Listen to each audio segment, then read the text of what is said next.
Good afternoon, everyone. This is Bernd Christian Gills coming to you once again on my YouTube channel. And yes, I am in surroundings that are not familiar to you, my most loyal viewers, the ones that have already subscribed to my channel from weeks ago. So today, I am going to be doing my best impersonation of Julia Child by doing one of my favorite activities, which is baking. I have given myself an immense challenge, which is to bake a cake for a birthday party tomorrow that looks like Jessica Rabbit from the movie Who Framed Roger Rabbit? So here's the image that I'm working with, and this is the actual size of the cake that I am planning to make. So I welcome you to watch as I prepare the cake and talk about my enthusiasm for baking while I am baking. So feel free to join along, and this might get boring at times because I might not actually talk the entire time. Like once I get the cakes in the oven, I might just kind of walk off screen for a few minutes. We'll see how it goes. So this is the image that I'm working with, and I just got all the ingredients that I need. Now, as you can imagine, that image is a fairly challenging one to make, especially if you're not a professional baker. Now, I myself am not a professional baker. I'm just impersonating one today in this episode. So, baking for me is something that I have enjoyed ever since I was a kid. And I had the advantage of being around a couple of my aunts when I was a kid who were very supportive of me being in the kitchen with them while they cooked. Got to get some eggs.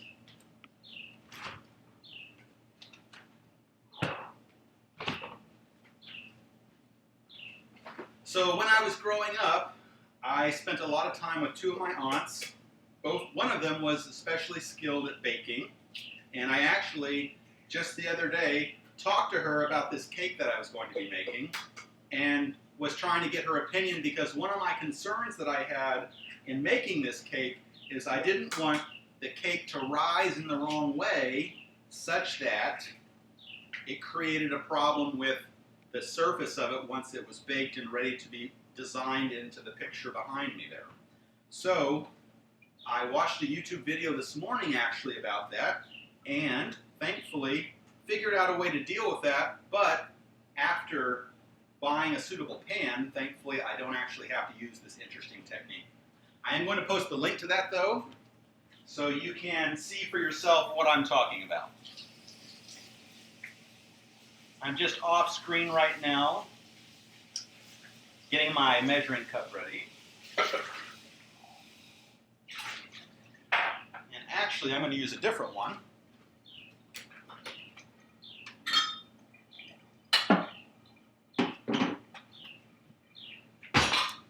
And get this ready for the water.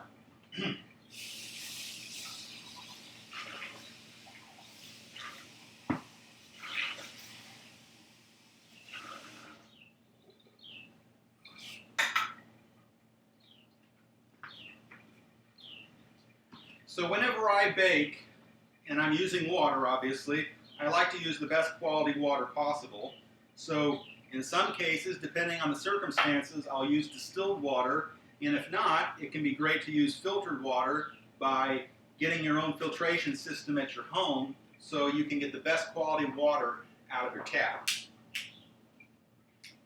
You might see here I actually had some Pellegrino water earlier, but I have never in my life used mineral water to bake with, and I can only imagine what that would come out like. So don't have much curiosity to find out on that one. So now I'm putting in some vegetable oil. This is pretty standard.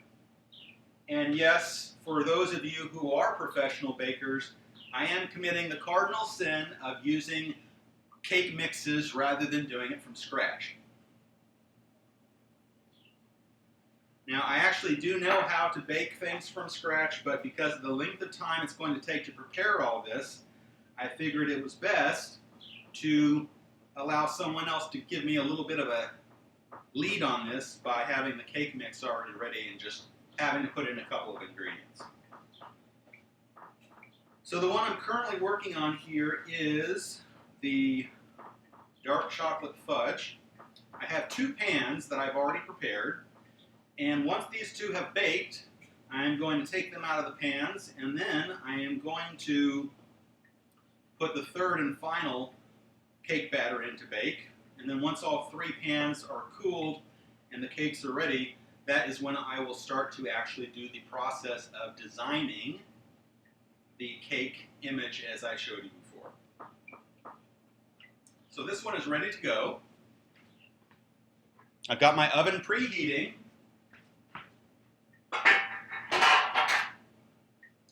And here we go, one of my favorite parts, watching the cake mix enter the pan.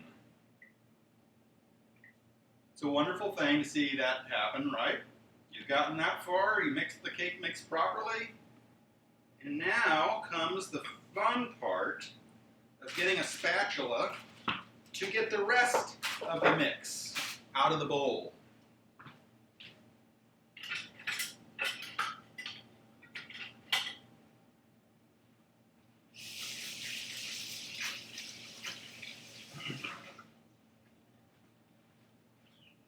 All right, got myself a good spatula now. And here we go. Obviously, handling bowls this size, you want to be careful with your grasp so the cake bowl does not actually fall into the cake pan, because that is definitely going to add to your cleanup time if that happens. And on that note of time, I will say that today has been a challenging day to get myself ready to even do this project, because I was encountering a lot of people outdoors today in Falmouth that were moving fairly slowly.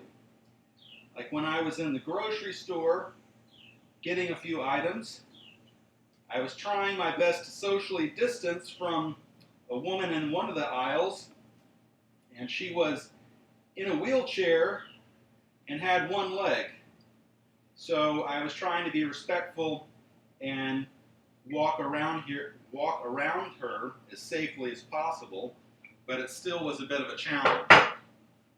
And then, at a different point, I went to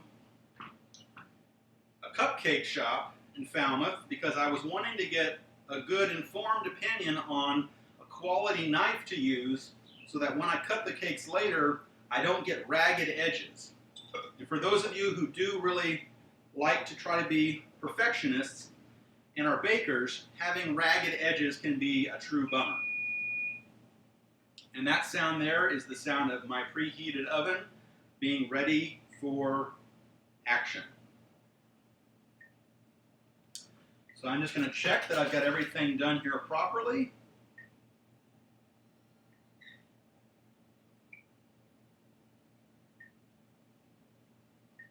I do. Now sometimes cake mixes, the instructions will advise you to use a blender, and certainly that can be a better choice because of the particular cake you might be making. But one thing to keep in mind that can happen with the blender that my aunt told me about is you can get little air bubbles, little pockets of air that are blended into the mix when you're using an electric blender. So it can actually be at least as good, quality-wise, to use your own whisk. So if you have a whisk, you can experiment with that and see how that goes. So I got my first pan ready, but I am going to wait to put that in once my second pan is prepared here. And now, off screen, I'm going to wash out my bowl and use my whisk so I can get the second baking pan ready. So one moment.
Ready for the second one.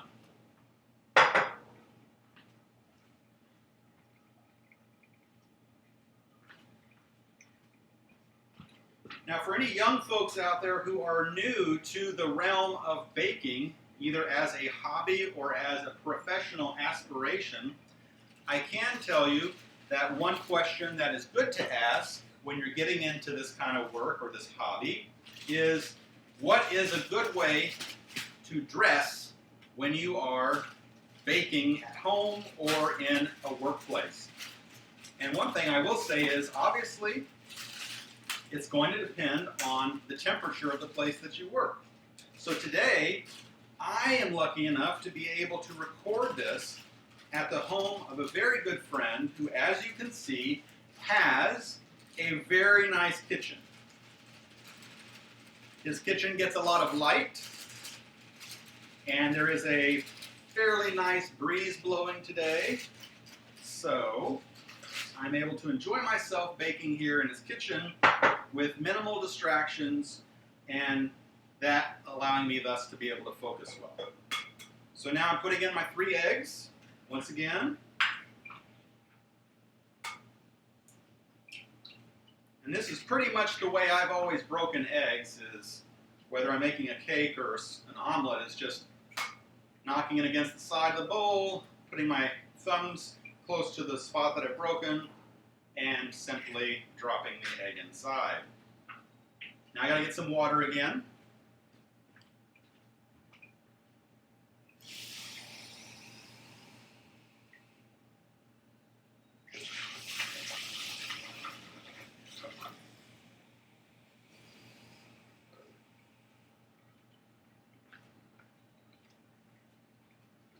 So another thing you want to be mindful of when you cook generally, and also when you bake specifically, is making sure that the temperature of the water is not too outrageously hot or cold. And from what I know, it doesn't necessarily matter as much in baking as it does in other forms of cooking. That might not be true. That's been my impression from all the time that I've cooked and baked in my life. But generally, whenever I am baking a cake, the water that I use is at roughly room temperature, a little bit cooler. So that's what I'm using here. And now I've got my oil to put in. And yes, I do use the measuring cup for the oil and the water in sequence without necessarily rinsing it out while I'm doing the same cake mix. I've got my oil in there now. And it is time to whisk away again. This is another flavor of chocolate I'm doing, and then the final mix that I have is a strawberry flavor. I wanted this cake to have multiple flavors so that everyone who's present at this party will have some flavor that they probably like. And as you can tell, one way I'm still an amateur is when my screen on my computer goes dark, I'm not definitely sure that that means that the actual recording is getting dim, so I walk up to my computer and touch the screen. That's something I need to figure out.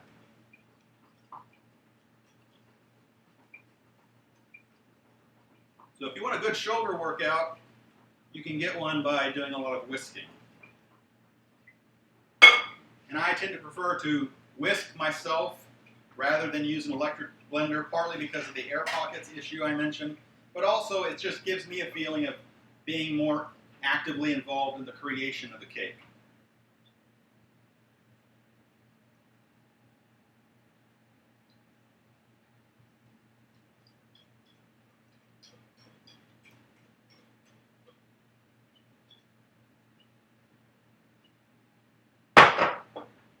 I will be right back. I'm going to get a tissue for myself.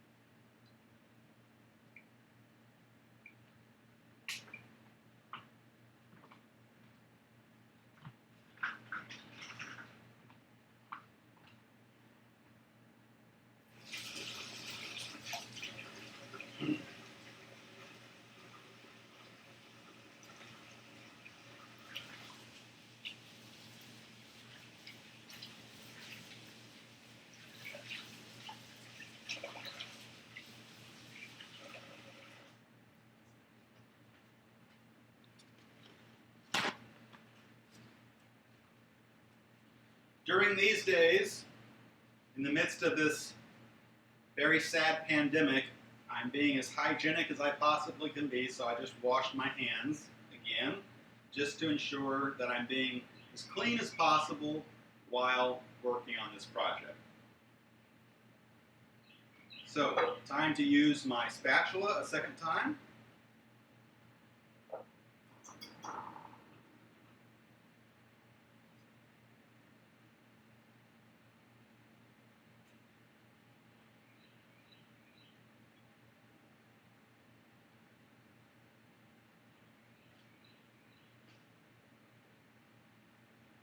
And again, being careful with the bowl,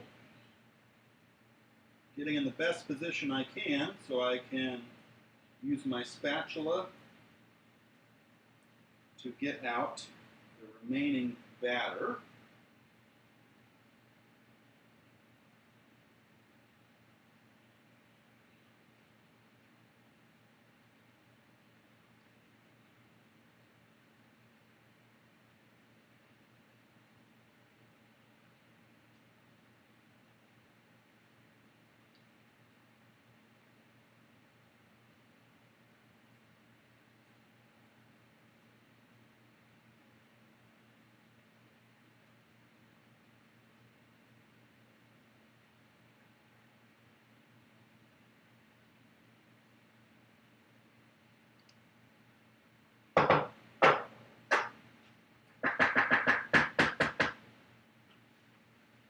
Now I'm going to just spread the batter in the pan like I customarily do.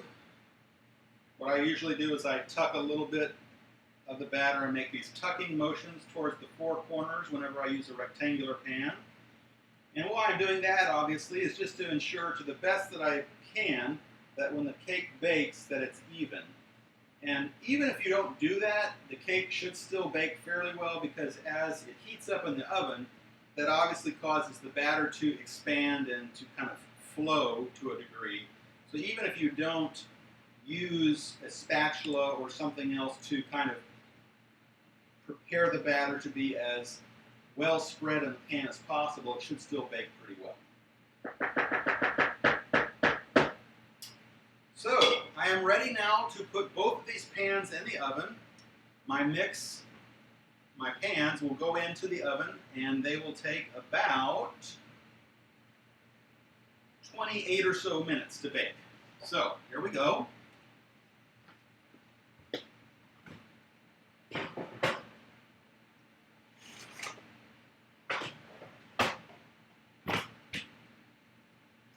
Now I'm going to set a timer for myself.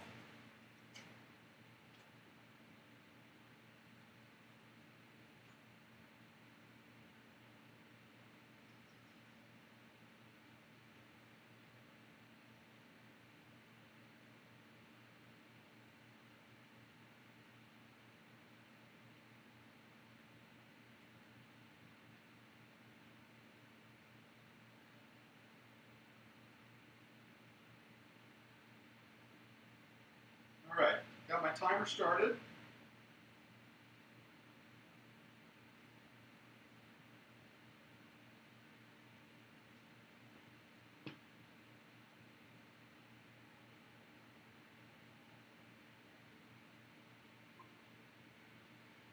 All right, so got my timer started. What I am going to do now is go outside as I dance the computer around as if I'm dancing with it.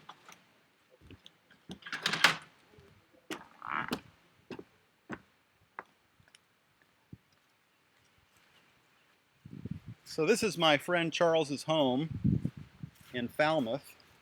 And sadly, even here we have mosquitoes and other annoying insects, so I'm already doing the familiar waving motion that I do when I record in Hyannis. So apologies while I deal with that.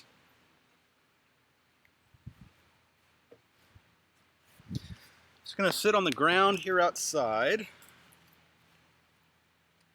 in my familiar posture where I sit outside and talk. As my faithful subscribers know, Right now, I don't currently have a dedicated recording studio, so I am using the outdoors as much as possible, which thankfully in the summer is generally a fairly pleasant thing to do. So the baking is going to go on for about 30 minutes. My video has been about 20 minutes long. So if you want to fast forward now to the 50-minute mark approximately, that is when I will be taking out the first pans and using one again for the third cake that I'm going to be baking.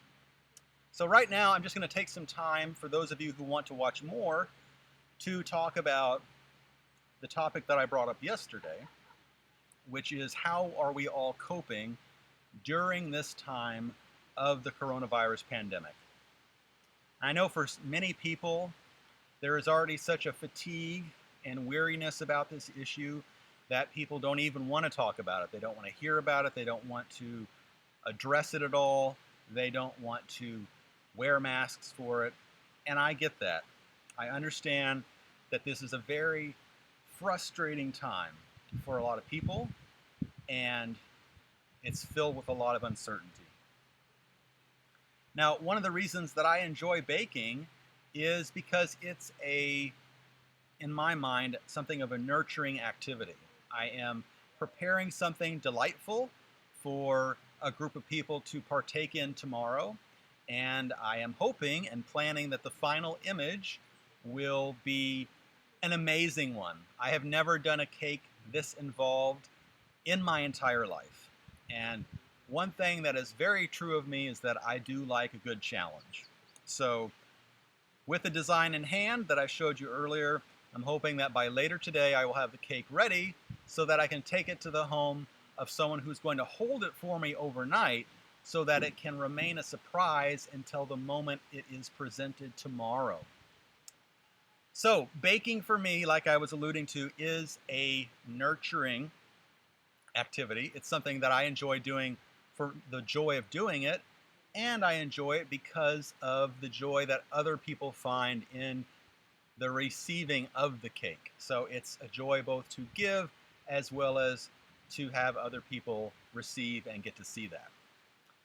And that's what I find I'm doing a lot of these days because I don't have a paid job at the moment that gives me that sort of really deep fulfillment, is that I am creating, to the best of my ability, joy in my own life by using my skills that can be specifically nurturing in nature. So, like I was saying earlier, I have done a lot of baking when I was growing up. There was a time, I remember one year, when I baked Easter cakes, and what we had these metal tins, and they were designed such that you put them in the oven with the tin obviously on the bottom. The cake would bake, and then when you took it out, you flip it over, and the cake would have formed into the impression of what the tin looked like.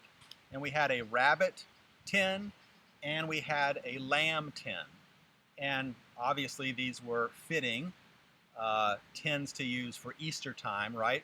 Rabbits for the Easter bunny, and lambs for those who are celebrating the holiday of Easter, the resurrection of Jesus, that tradition. So I had the fun experience one year of baking cakes that looked like lambs and bunnies.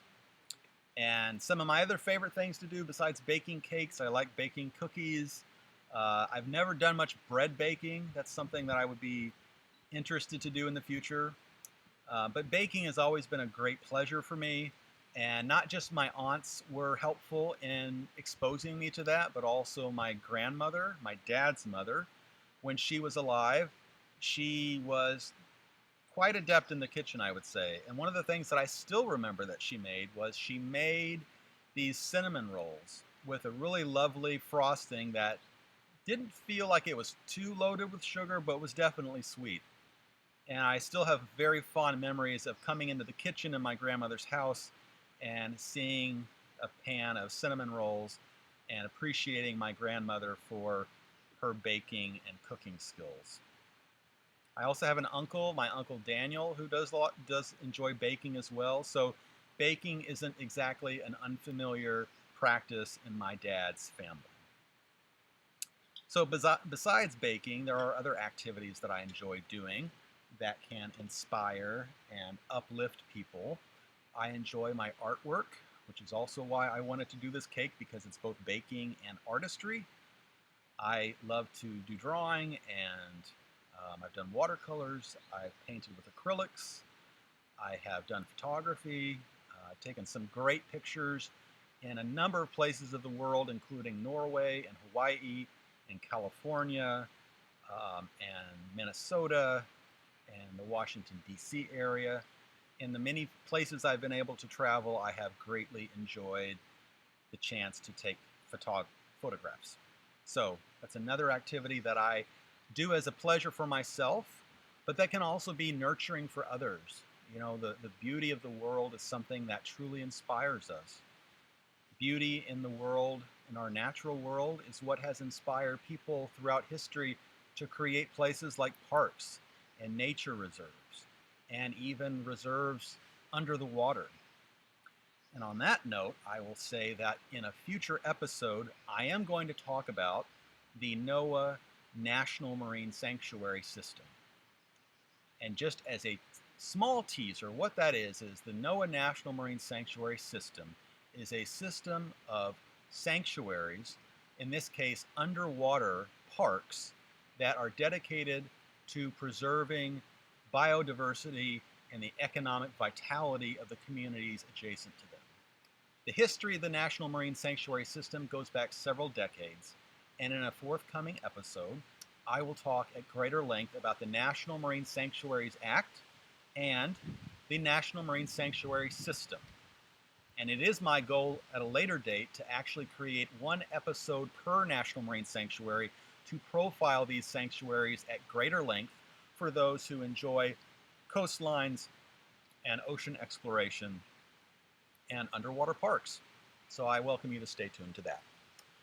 So besides artwork and baking and photography, there are still other things I enjoy. There are never enough hours in the day to do everything that I enjoy. I also do enjoy writing, and some of the content that you're going to see in future episodes is content that is originally based upon some writings that I've done. So in future episodes, you can expect to see some particular content that is based on some of my past writings. And I love writing because writing is a great way to inspire people to activate their imagination. When we write and we share things like poems and short stories, it activates our imagination and it stimulates our very selves. It gives us something to visualize and dream about, and use then also as a way of reflecting upon our own lives. So writing is something else that I enjoy, and it's actually a more recent fascination and pleasure for me. When I was growing up and attending the public school system that I didn't have, I felt, some of the most inspiring teachers of English in high school. So composition and rhetoric and poetry writing and all of those things, several of those subjects were not exactly something that I was left with a deep impression of. And it wasn't until later, when I went to graduate school and I started encountering some of the people, including some of my top influencers, did I start to really appreciate more the power of the written word, as well as the other spoken arts of public speaking and singing and so on. So, those are some of the many things that I enjoy, that I engage in to nurture myself and to care for others. And I've been engaging in a lot of them lately since the pandemic began here in the United States in March. I have been filling a lot of my time with these activities to saturate my life with joy. Because while these things are giving me joy, there are a number of other things I would love to have in my life that are really not very accessible now because of the pandemic. And one of those particular things that is not really available for me now, sadly, is the beauty of human touch with others who are affectionate and caring and kind with their ability to touch.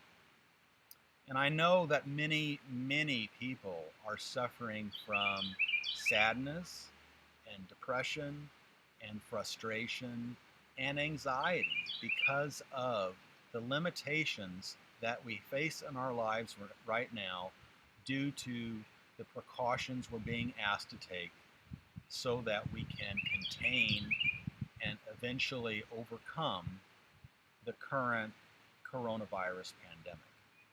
So it is very hard, and I know from personal experience living through this now, as I am myself, generally when I can be, I like to be an affectionate, tactile person. And there just isn't a lot of that available right now, at least not with other humans. So I'm also spending time with plants and in gardens. And as you can see behind me, my friend Charles's home has a beautiful outdoor landscape. He has a lawn, a lot of different flowers, and he spends a lot of time outside in his garden cultivating and beautifying his property. So I encourage you, if you're watching this episode and you are really, really frustrated and weary from the pandemic, think about hobbies that you already have, that you have long enjoyed, and that perhaps you never really gave much time to. But now, because of this time of social distancing and lost jobs, now a lot of us have much more time on our hands. And we face a fundamental choice, quite honestly, with our time. We can choose to exist, or we can choose to create. And I also don't want to make it sound like it's such a binary choice. There are more things, in a sense, we can do than exist and create. But what I'm trying to point out is that we can take this time and be proactive, or we can take this time and be reactive. And I would argue that the better use of time is to be proactive and to rekindle, when possible, the pleasures and hobbies that you have that sustain you. Because if there was ever a time when we need those things that give us pleasure and sustain us, I would say it is right now, in the midst of this horrifying, difficult, dark time, in which there is very little sense, well-founded sense, of when it's going to finally, decisively come to an end. So, that would be my invitation to you, my viewers, today, a little bit like I said last night in my last episode. What are the things that bring you joy? And what can you do now? What is within the range of possibility? What is feasible for you that you can engage in that's going to give you relief and even genuine pleasure and joy? And whatever those things are, engage in them so long as they're legal. And by that I mean, honestly, by that I mean that it doesn't hurt anyone else at the very least. Because there are certainly plenty of things we can do out in the world that can cause us harm and can inadvertently harm others. So my invitation is to find safe activities you can engage in to keep yourself sustained and at least content, if at all possible, during this time. So, I have, I think, about another 20 minutes, roughly, waiting for the cakes to bake. I set a timer on my cell phone, so those should be done fairly soon. As far as what else I'm going to be sharing on this channel in the near future, let me take this moment to say that the channel right now is going through a fairly organic evolutionary process. It's a very new thing for me. I just started it last month.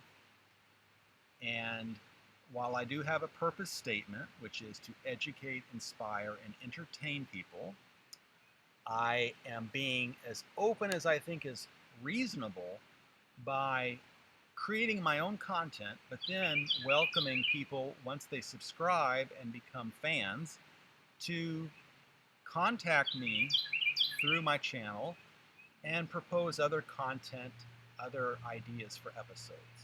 And so what I ultimately hope this channel can be in the longer term future is something that is both my creativity and also infuses some of the ideas and interests that my viewers have. Now, I am planning generally to focus on certain types of content. For one, I plan to, on a fairly regular basis, provide content that is focused on social, political, and economic stories of the day. Another topic that I enjoy that might become more featured, I'm not sure, it depends on how things evolve, is I also like cultural affairs material. I've traveled a lot in my life. I've been to Hawaii several times to meet my professor, Dr. Colorado, whom I profiled in an earlier episode as one of my top influencers. I've also traveled to Europe. I've been to Spain, France, Germany, the Netherlands, Belgium. I've been to Germany many times to visit my family there, and also for a research trip in my last trip. So I have had that great joy and privilege to travel. And having done so, I know that the world is full of so many different cultures that have some amazing histories and amazing places and amazing people. And so cultural affairs and travel is something I've always enjoyed, and in the future I might make that a focus as well. Because it's such an uncertain time right now, it is challenging to be able to forecast very well what is going to happen in a month, let alone 3 months or 6 months. So the best I can say now is that this is going to continue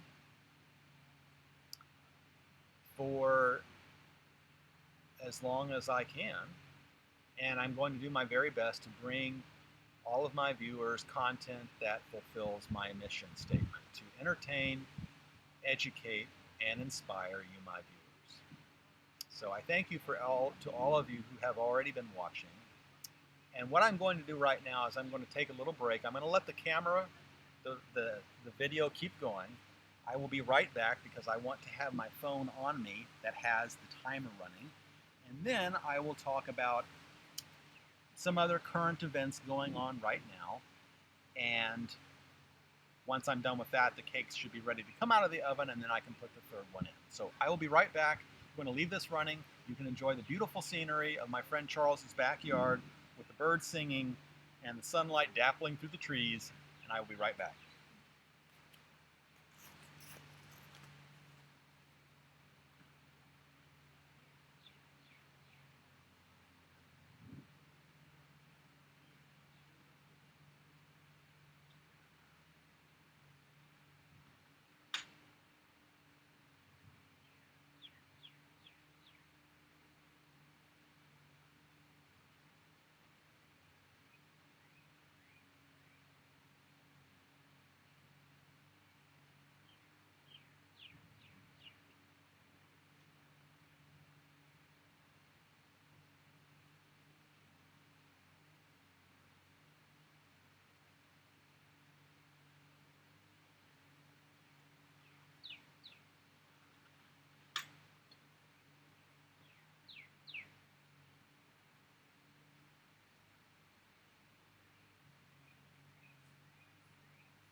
So I have about 7.5 minutes now until the cakes come out of the oven. I've got my phone set with some, quote, inspiring music. I literally put in the phrase inspiring music into YouTube and found a really nice 6-hour-long compilation. I will post a link to this particular collection in the info box for this episode, so look for that. And so now for these remaining 7 minutes, I'm going to set this a little further away.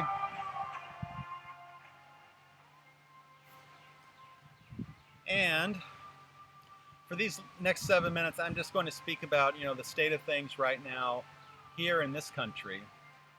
As many people, both obviously in this country and throughout the world, know, it is a very tempestuous, worrisome time.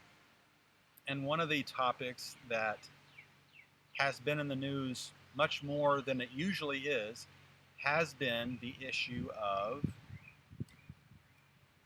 law enforcement and law enforcement conduct and law enforcement corruption. So what is especially worrisome to me, that has been in the news even more recently, has been what is going on in Portland, Oregon.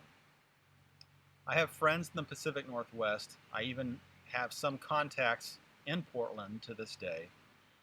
And I feel anxiety most days about what I hear going on there, because it is very reminiscent in my mind of what happens in regimes that are authoritarian in nature. Now, as I revealed in past episode, my heritage on my mother's side of the family is Germanic. My mother is a German citizen. She was born in the years right after the Second World War, and she came of age in that period of time in Germany when the younger generation was trying to understand and reconcile itself with the history of Germany that their parents went through, namely the time of the Nazi regime in Germany. I never really learned very much about that particular historical period, like the 1950s and 1960s. I only started to get a taste of understanding that period better when I was in school myself, specifically when I was in graduate school and I was taking German language courses. So it is a time in German history, that time period, that was, it seems from what I understand, contentious, obviously, to a degree, because the world had become polarized between the United States and the democratic West, and the Soviet Union and the Iron Curtain that had fallen and enclosed many nations of Eastern Europe. And what the history of the last century shows is that the United States of America supported West Germany as something of a bulwark against the spread of communism.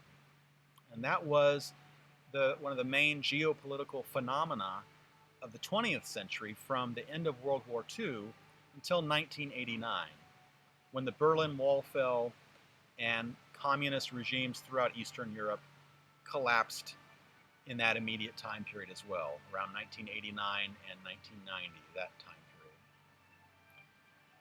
And I still can remember those heady days. I was a teenager at the time, about to graduate high school. I can still remember the amazement that many people felt that communism had collapsed, that this Iron Curtain that had separated millions of Germans from other Germans, and that had separated millions of others in Europe from the West, had collapsed. And it was amazing to see how quickly Germany was able to reunify after the East German state essentially collapsed after the Berlin Wall fell. And I was deeply touched and inspired by the idea that so much could improve so fast. And now, 3 decades later, it's like we're going backwards to a time like that. Only instead of it being a contest between nation states, and it is that too, we're witnessing not only tensions with other nations like China and Russia, but we here in the United States are sadly embroiled in tensions within our population. And so to hear of what's happening in Portland, to hear stories that apparently federal agents are literally taking American citizens off the streets and putting them into unmarked vehicles and driving away, that reminds me, getting out of the sunlight, that reminds me of something that the Stasi of East Germany would have done, or the regime of the Soviet Union. That type of conduct is terrifying because it strikes at the heart of a civilized, democratic society that respects the human rights of all people. And so, between those protests, which have been partly inspired by the death of George Floyd, and the protests of many other problems in our society, it is truly a very disturbing time.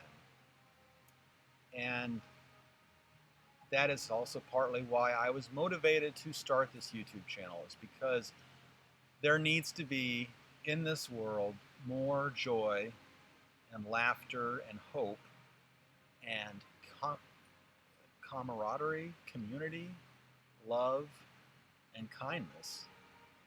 And this viciousness that is now unleashed in our society, this indifference to cruelty, this indifference to suffering, this indifference to 150,000 Americans dead from a virus, it's incredible to behold.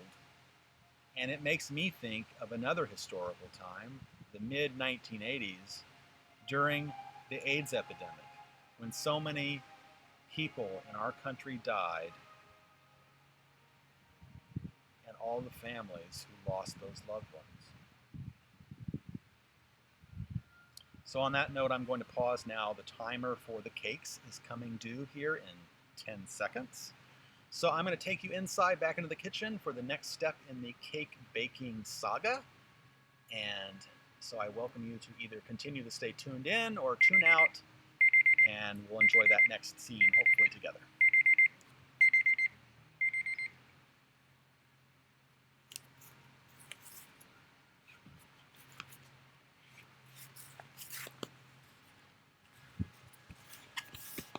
All right.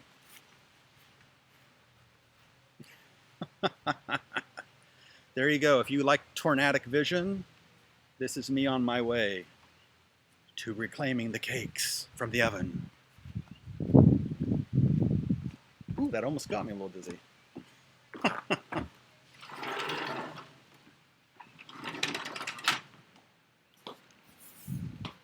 Ooh, I can smell them. They definitely smell as if they're done. So here we go. I'm going to do the check.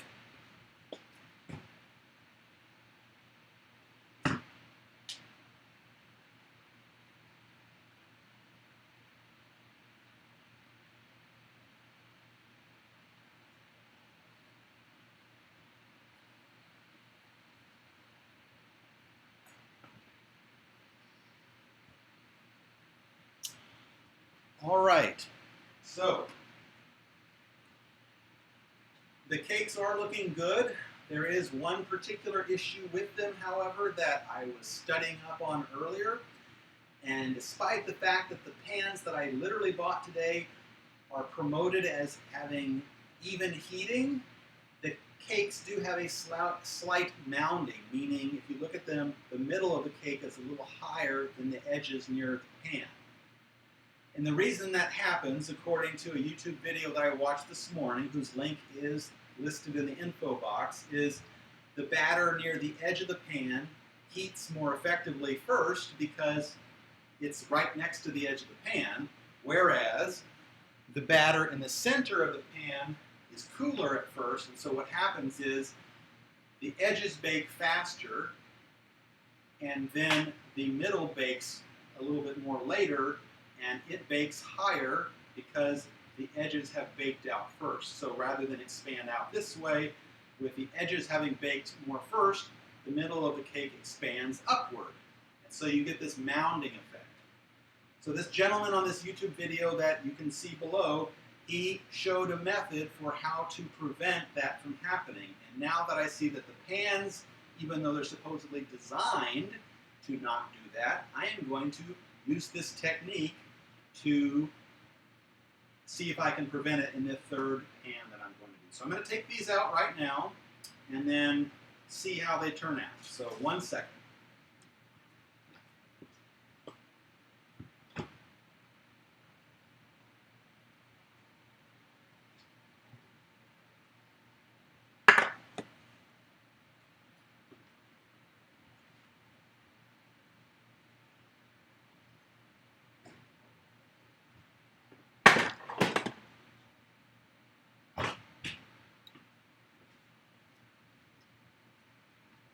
So looking at the pans closely, one thing I can say that worked out well is because I buttered them so effectively and coated them with flour, that the cakes are not sticking to the edge of the pan. There is that slight mounding, but they are distinctively not sticking to the edge of the pan and most likely not the bottom of the pan.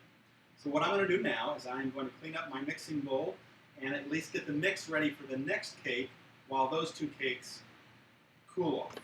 So here we go.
All right, you can see that I did quite the job there with the cleaning of the bowl because I got a little bit of water backsplash on me.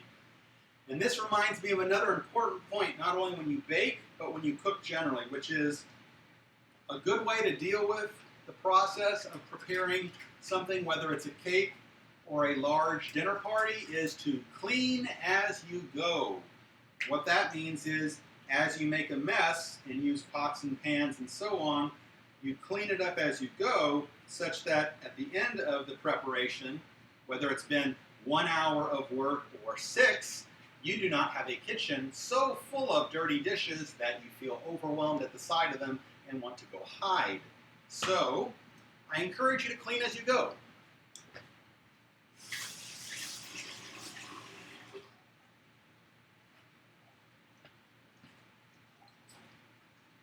So now while those cakes cool, I am, like I said, going to do my third and final cake mix. This is my strawberry flavor. I myself have never been the biggest fan of strawberry flavored cake, but it is July and it is the season to have lovely fruits like strawberries. So the cake, when it's done, is going to feature both strawberry flavored cake as well as fresh strawberries as well. So it's going to be quite the taste sensation, I do believe.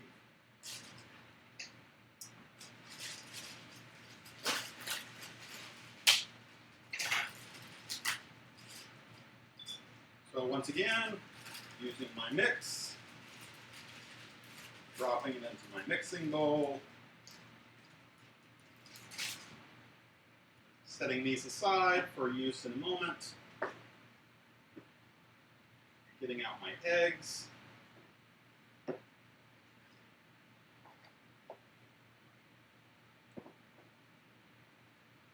and here we go. Like I said, this is the way I mostly always crack my eggs.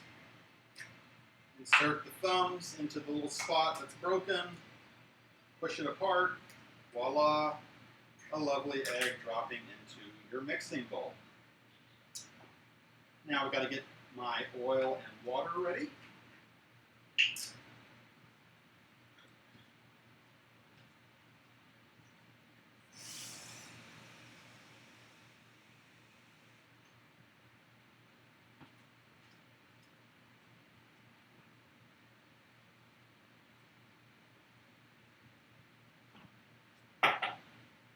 And finally some oil.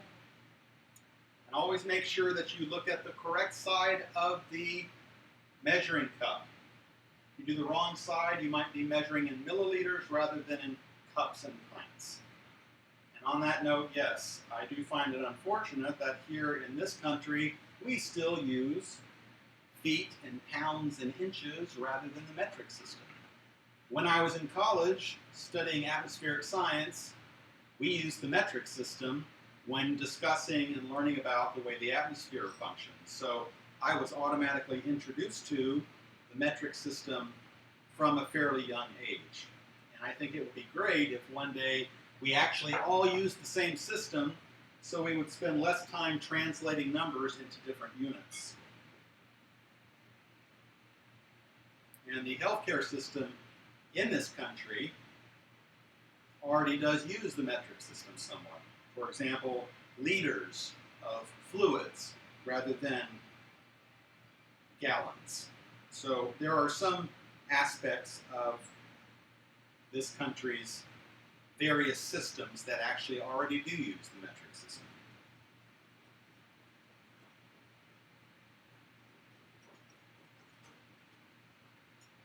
Now, one thing that I'm going to do, which I like to do a lot when I bake, is get a little creative.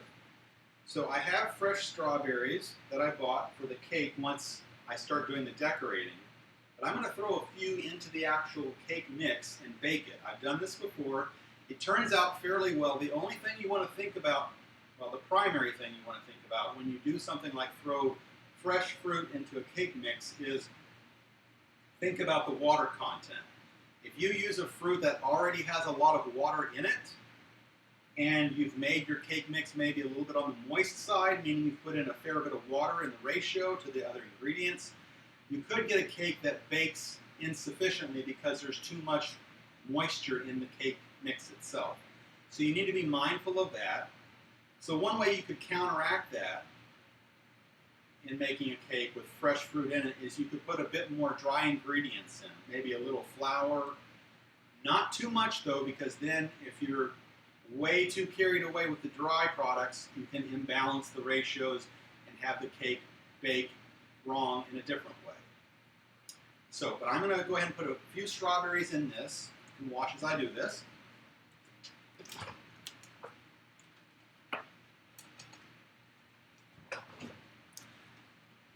And first I'm going to wash them.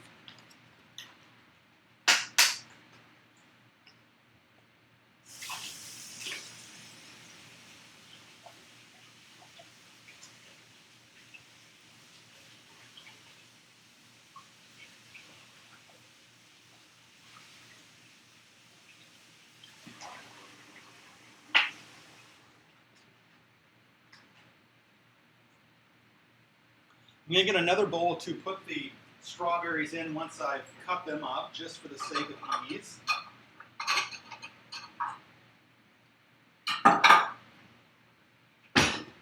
actually use this delightful little bowl. It's like a measuring cup, only a little bit wider at the top and not marked.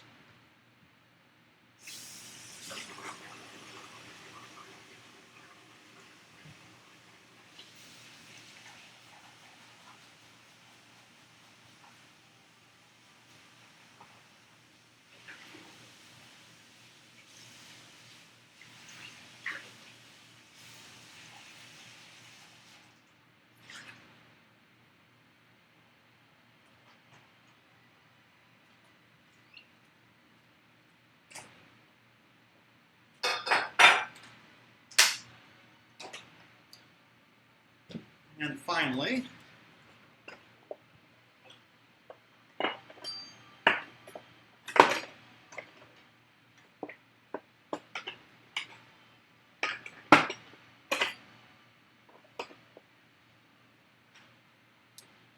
bear with me while I get a suitable knife.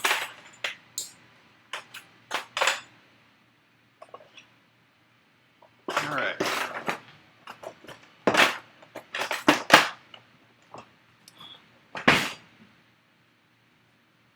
So I'm using a small blade like this, kind of like a paring knife.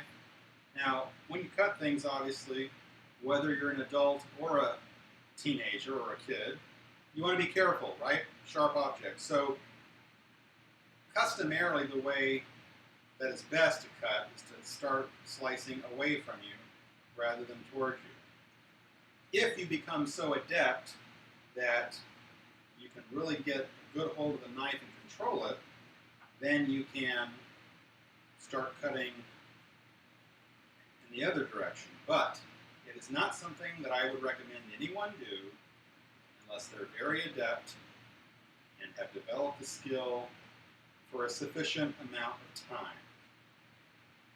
Now you might be asking, well, Bernd, do you actually do that when you're not on camera? Do you cut towards yourself? Yes, I sometimes do. It's a matter of having focus and control when you're using a blunt instrument like a knife.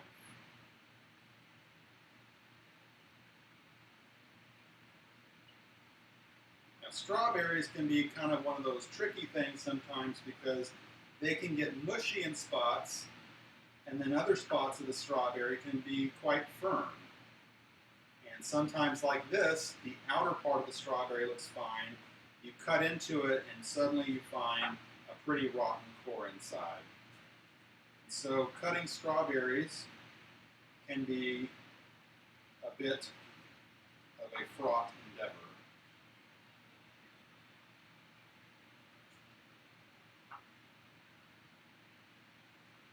All right, I've got enough of these now to throw into the cake mix. The rest I am saving for the outline of the cake image itself.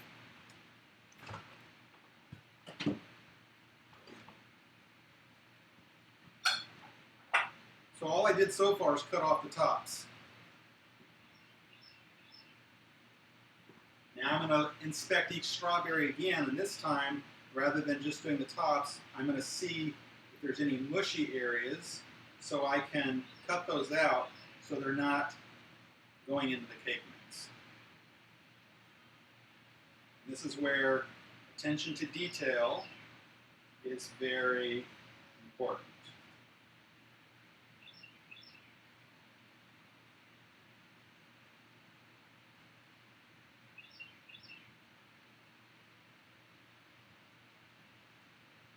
As you'll see, as I'm cutting here, if you look closely, if you zoom in, yes, I am cutting down.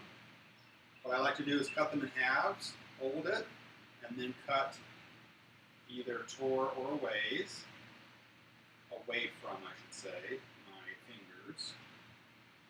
Like I said, this is a skill to develop, a matter of good coordination between your eyes and your hands, such that you can confidently do something like handle a knife with somewhat slippery fruit and not be really concerned about slicing yourself. Now, do I have an actual cool story where I accidentally sliced myself open? Like maybe I have viewers watching this who are college students or teenagers and they want to know, hey dude, do you have a cool scar story? And yeah, I do have some scar stories. One story that's particularly relevant to share here is that when I was a kid, I was visiting my grandparents once, and my grandparents here in the States, and I was helping my grandmother cut beets. They had beets that they grew on their farm, and I was using a knife about the size of this one, and I accidentally sliced not just through the beet, but all the way into my finger, the index finger of my left hand. And I can still vividly recall dashing into the kitchen of the house, holding my hand in fear, terrified that somehow a lot of blood was going to gush from a very small wound. And it didn't even need stitches at all. So yes, I have some great scar stories. That's probably a less impressive one because it's not like, I gouged half of my leg or, got a big injury that left a scar that you can easily see from down the street. I don't really have any of those to share.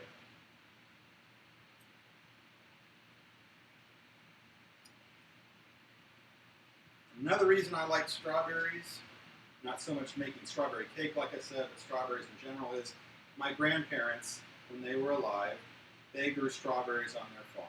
And they basically grew those every year. And so every year they had strawberries.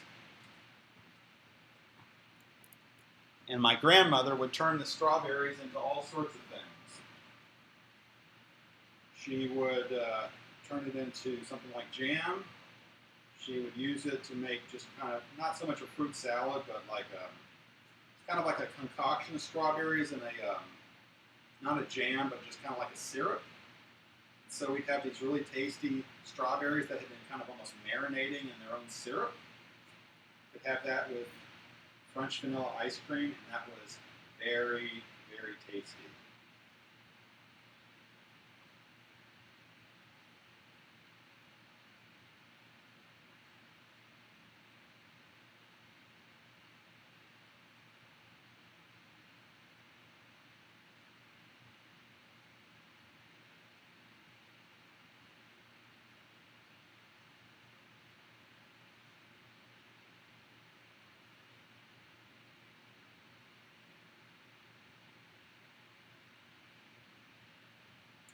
Alright, so I have approached the end of this phase of cutting the strawberries for the mix.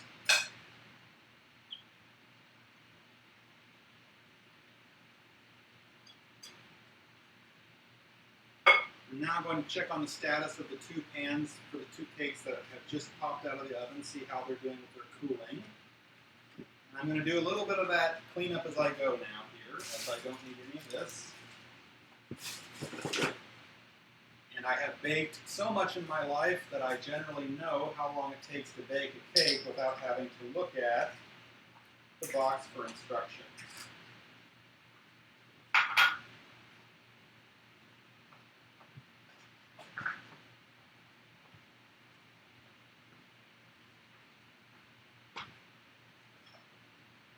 I could put my eggs away.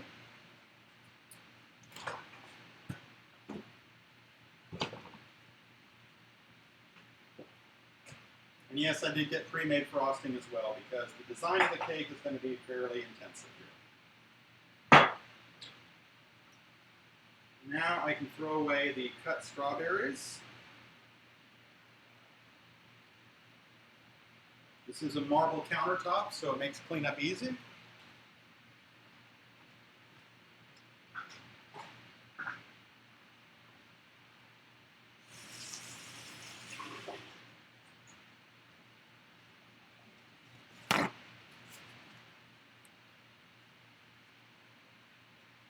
All right, time to check the cakes to see how they're coming out here.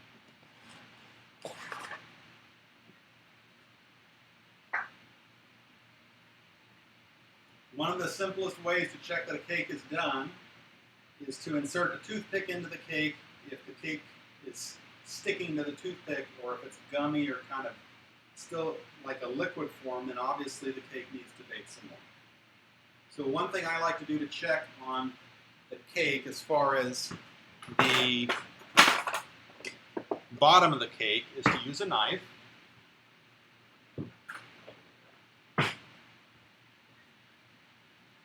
And do something like this. Now you could use a knife or you could use kind of a spatula actually. In fact, I'm going to do that instead. That's more effective.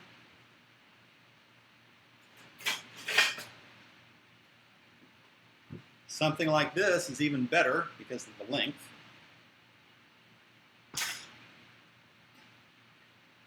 You can just kind of test the cake by taking the edge of this, pushing the edge away from the pan edge, seeing if the whole cake kind of moves around. And this one does, so it's looking like it's ready to take out of the pan.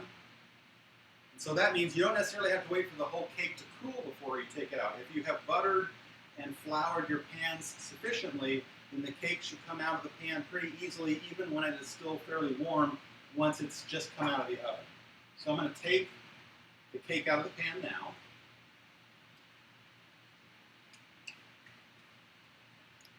And I will be right back while I look for something.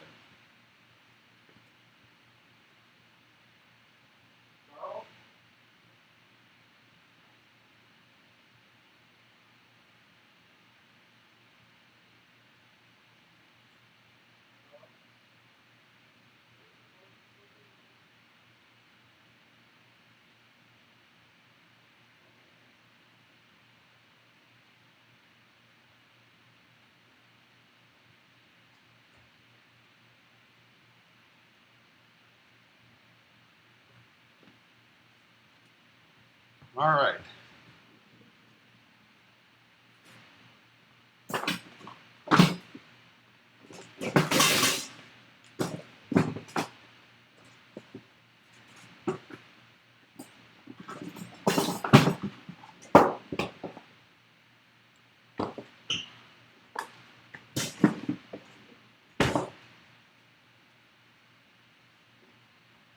So, effective use of counter space is also a vital skill to learn, especially as you bake more and more and cook for yourself. So, that is also another reason why you want to clean as you go, so you actually have space on your countertop for the different things that you're going to be doing.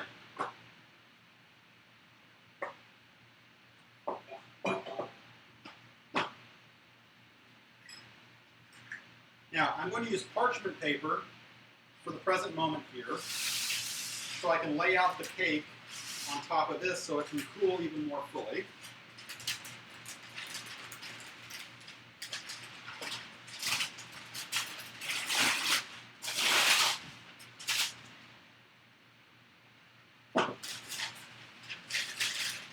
Before I do that, I want to make sure that my counter is sufficiently dry.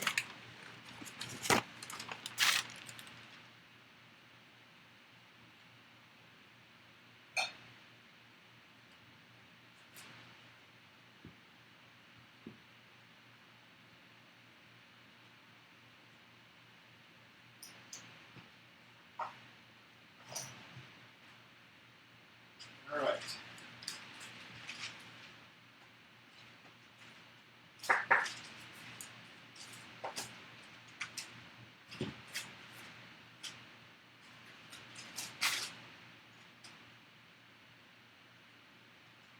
One great thing about marble countertops is less worries about moisture getting into the surface and rotting it out over time like with wooden countertops. So, got my cake pan here now, and depending on how well the cake has turned out, you can literally just flip the pan and carefully allow the cake to settle out of the pan onto your parchment paper.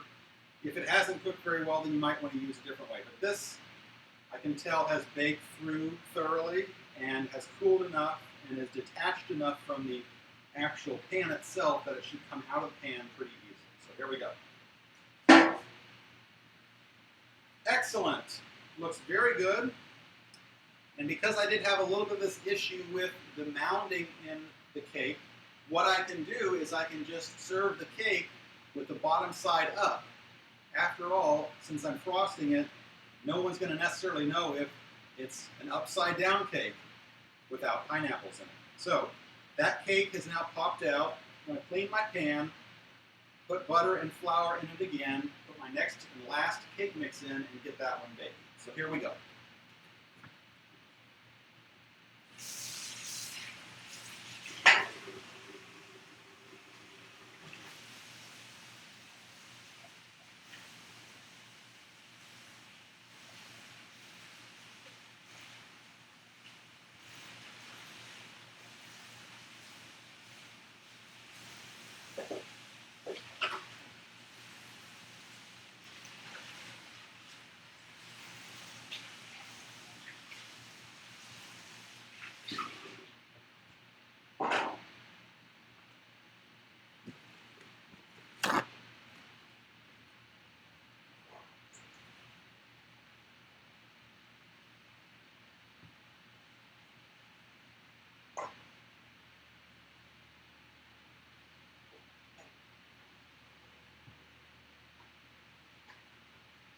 Okay, I'm going to do just a little bit of organizational work here.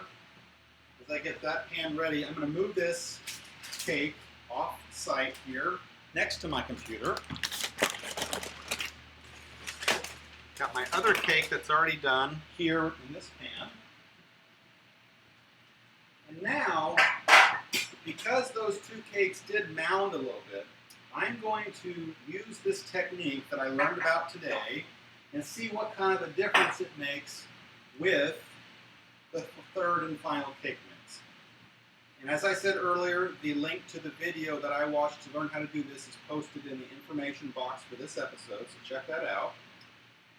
And so what the technique is like I said earlier, the mounding happens because the edge of the cake bakes first and faster, and then as it solidifies, the batter more in the center of the cake can't bake outwards so much as it can bake upwards. So the cake bakes more upwards in the center, and you get this slight mounding effect.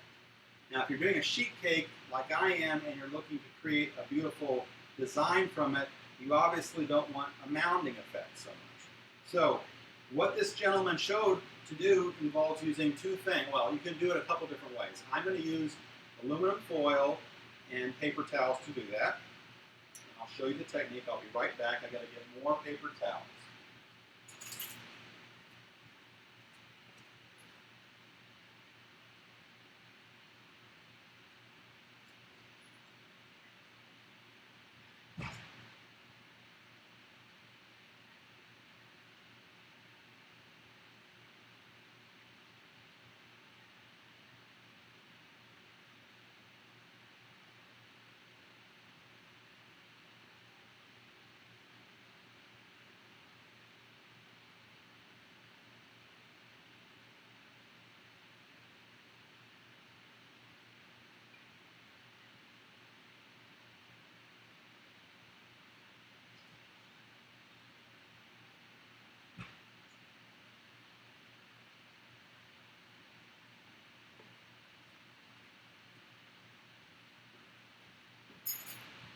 All right, this is my first time trying this out, so there is no guarantee in my mind that I'll necessarily do it right, but we're going to try this and see. So first, before I get to that technique, I'm going to butter and flour this pan so it's ready for the cake mix to go in.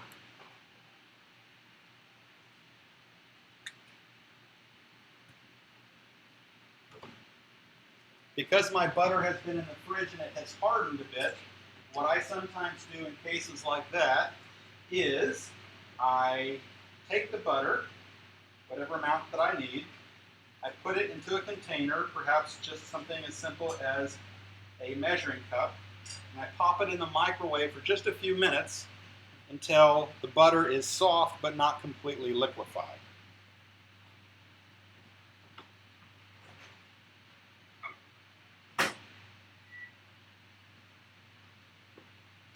Usually something like 20 seconds is enough to do that.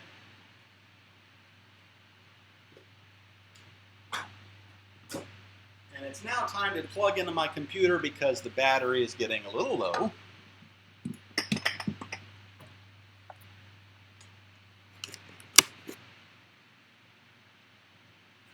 All right, there we go.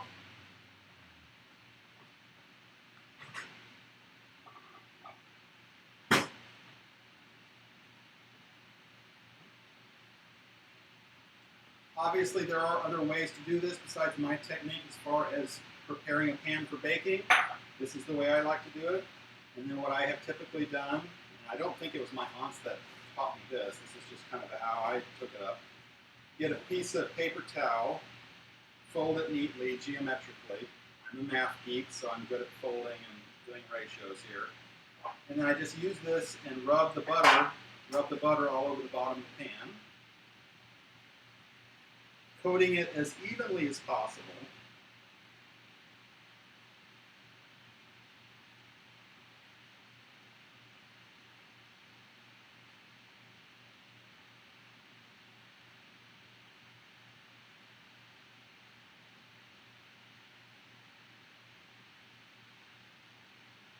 Until you have a nice coat of butter on the pan, which will help ensure that the cake does not stick to your pan and prove to be a bit of a nightmare later on. Now I got to get some flour.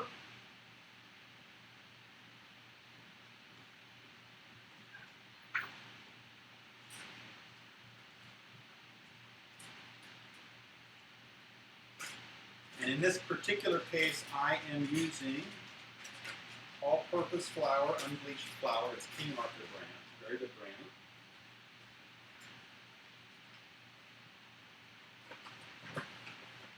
I'm just going to pour just a bit of it into the pan. All I do is eyeball it to see how much I need.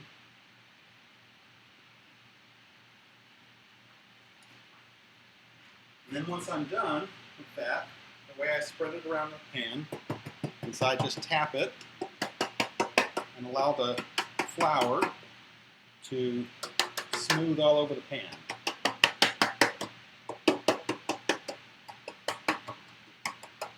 See, I got the bottom of it covered now. And then I just go around the edges. And if I need more flour, I just go back, eyeball it again, and then do the edges of the pan to ensure that the edges also do not stick to the cake. All right. If I have a little extra, I usually just toss it in the sink, obviously trying to be mindful and not wasting. So here's my pan ready to cook. There's a few little dots of butter in there, but it's not bad. That'll just melt and basically bake into the cake, so that's fine. If you had a huge hunk of butter in one spot, that would be a problem, but little minor dabs is not a big deal. Even though I like to impersonate Julia Child, I'm not trying to go for perfection here. So now I'm going to go ahead and put the cake mix in. And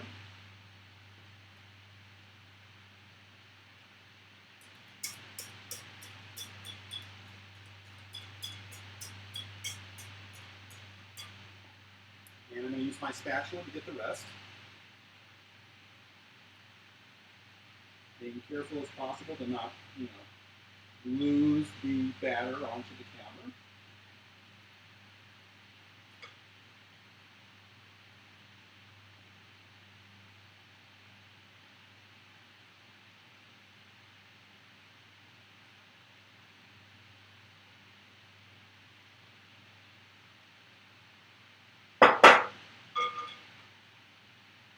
Yes, when I was a kid, I was a big fan of who gets to lick the bowl afterwards. Though I did not literally lick the bowl, just so you know. I would usually use the spatula and put it in the bowl, swirl it around, and you get a taste of the batter that way. And I do know that's definitely a thing, because how else would we have ice cream flavors like chocolate chip cookie dough if people didn't love licking the bowl for lots of baked things after they're done?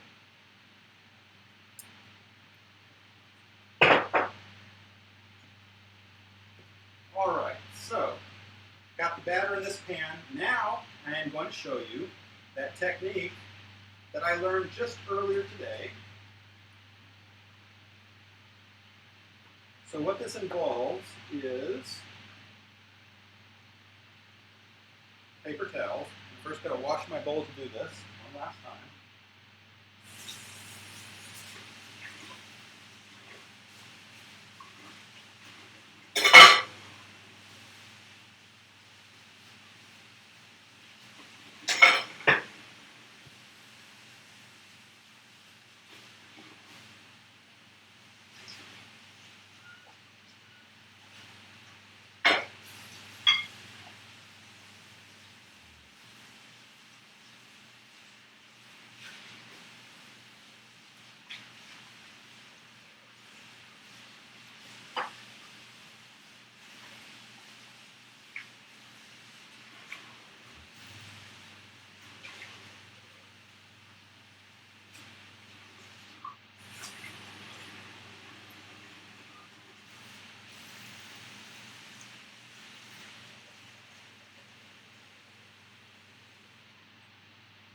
All right. Now, in this era of the COVID-19 pandemic, it has, as most everyone on the planet probably knows by now, been very difficult to have a good supply of paper towels. Thankfully, there are actually supplies now where I live, so I can demonstrate this and hopefully actually do this right. So, what this involves is moistening paper towels, creating a strip of them that is as wide as the height of your pan, and then wrapping those paper towels that are moist inside aluminum foil, and then wrapping that aluminum foil like a little cozy around your baking pan. And what that does is it keeps the pan edge from getting so hot that it bakes the cake next to the edge of the pan faster than what's in the center, and therefore allows you to get a more even surface as the cake bakes. That's what I learned in this video. Let's see how well it works. Now, these are Bounty brand paper towels, and so I'm hoping that they're going to work well. Now I just got to get my aluminum foil out. So one moment for that.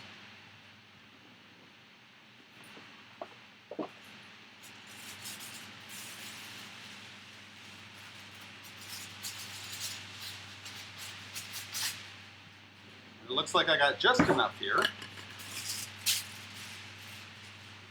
Hopefully. Let's see how well this does. Not quite.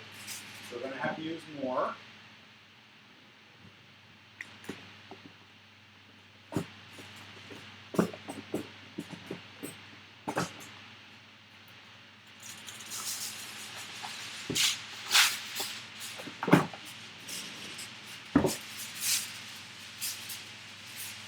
I'm going to go for Reynolds wrap instead. And all I'm doing here is I'm looking to see if the length of this is enough to go around the actual edge of the pan. So we'll use that for something else. And I'm going to use Reynolds wrap as it's a trusted brand for me. So now I got to figure out the height of the pan. Remove these things.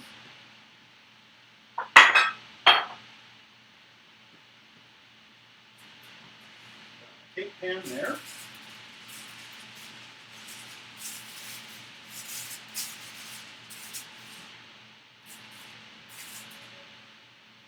Just checking the height of the pan now. So, now comes the fun part, something I've never tried. Let's see how well this works. So I'm going to take paper towel. These are Bounty paper towels. Take the paper towel, moisten it to the point that it's soaked, and then gently, so that I don't break the paper towel, squeeze the moisture out of it until it's soaked but not so saturated that it's dripping. See what I have here? And I'm going to craft a little strip of wet paper towels, which I'm going to lay out, let me show you, inside the aluminum foil.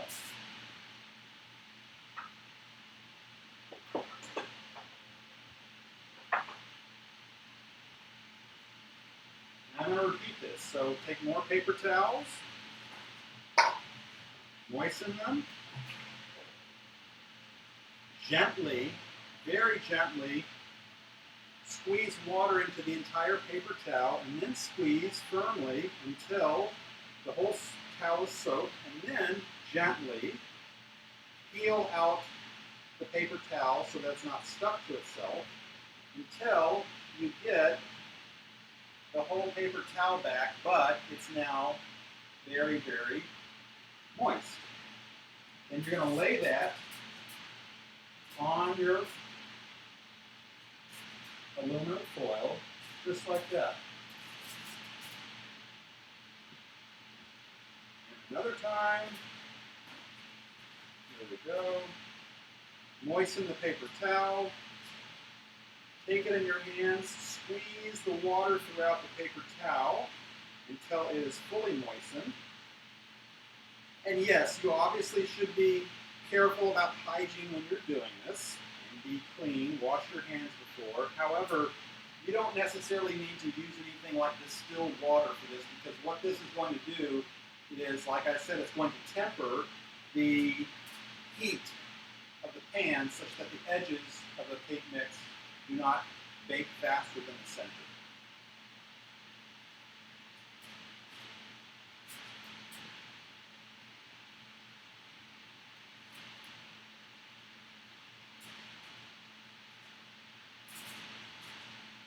I've got one more now to do.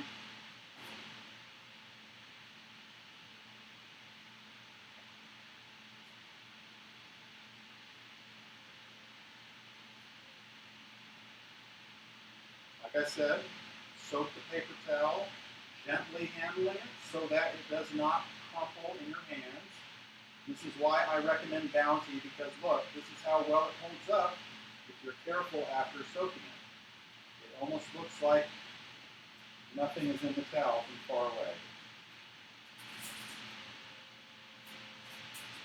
All right, I've got my strip of moist paper towels down the entire length now of my aluminum foil. And now what I'm going to do is simply encase the paper towels inside the aluminum foil.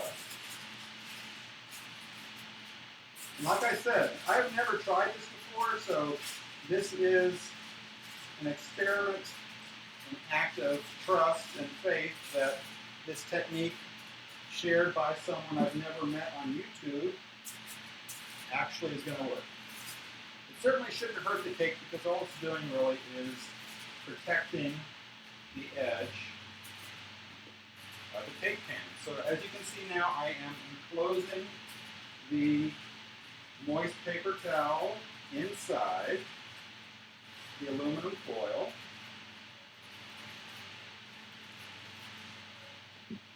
And if you hear a background noise, that is my inspiring music track that I have on. The link to that is also posted in the info box for this episode. So now, voila, I have a cake pan edge to fold around my pan to minimize the cake from baking in such a way that it mounds. So I'm going to get my cake pan. This is what it looks before baking. Now I'm going to wrap this around the cake pan as if it were a belt around a human waist.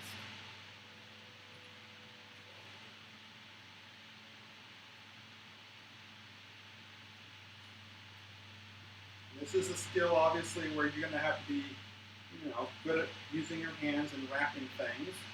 One of my favorite things to do at Christmas time is to wrap gifts. So I have a pretty good hand when it comes to wrapping things.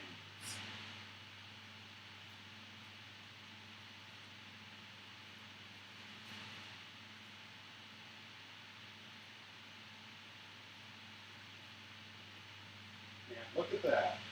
Almost a perfect length of it. There we go. I'm even going to take a picture of this on my phone because I want to have a still life image of my first attempt at baking in such a way that the cake does not mound.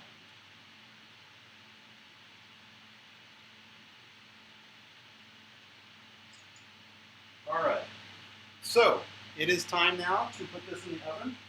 Here is what it looks like.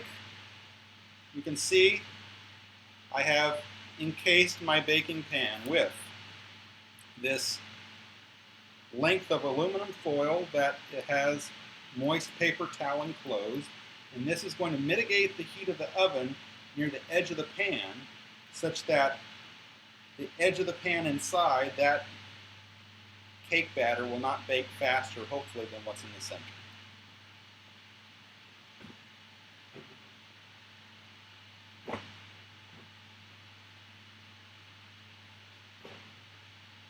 All right, so that is done. I'm going to set my timer again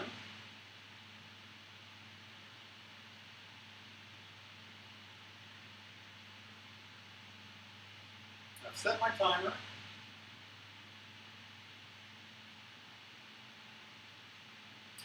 And now comes the even more fun part. We're going to start looking at the design for the cake.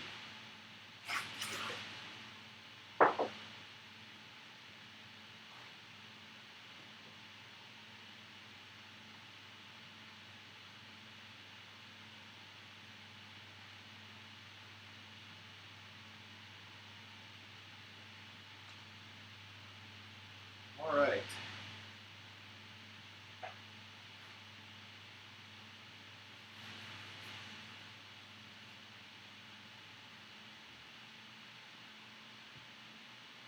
So now it's going to become even more fun because we're going to actually do the imagery that the cake is going to be turned into.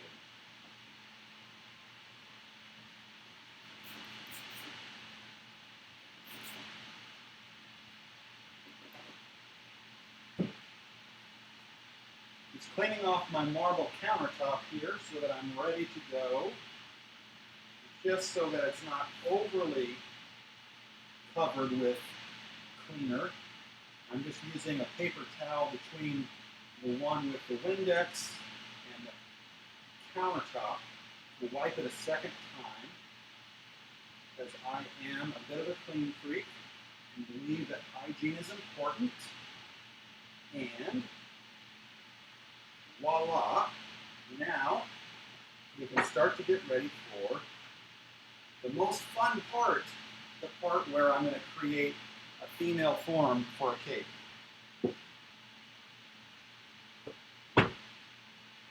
Put my butter away now. Should be the last time I'm using that for this.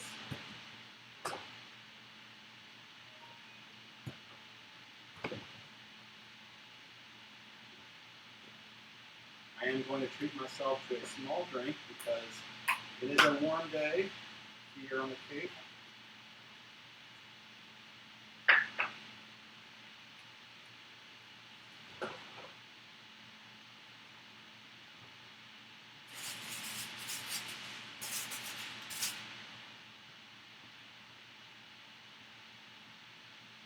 All right, so it's time for parchment paper. And it's time for, here we go, it is time for the lovely lady to come forward and become memorialized in the cake.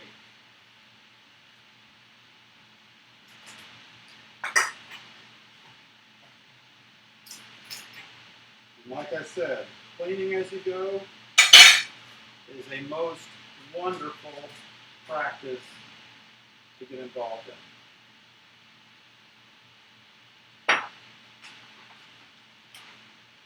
And on that note, I'm going to seal up the flour and put it in its protective Ziploc bag so that it does not get exposed to any more moisture in our humid July weather than it ultimately has to be. Well done.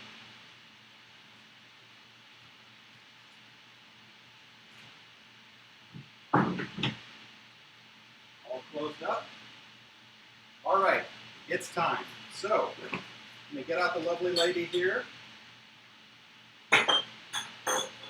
Whenever you're doing anything with art, one of my mottos is put unnecessary liquids far, far away, because it's always possible that you might have a bad case of Butterfingers and accidentally knock something over, and voila, hours and hours and hours of work can be lost in a heartbreaking few seconds.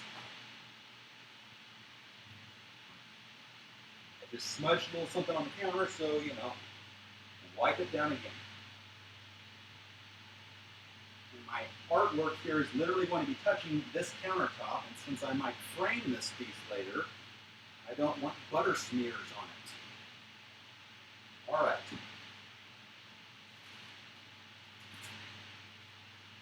Here is the lovely lady who is going to be featured on my cake.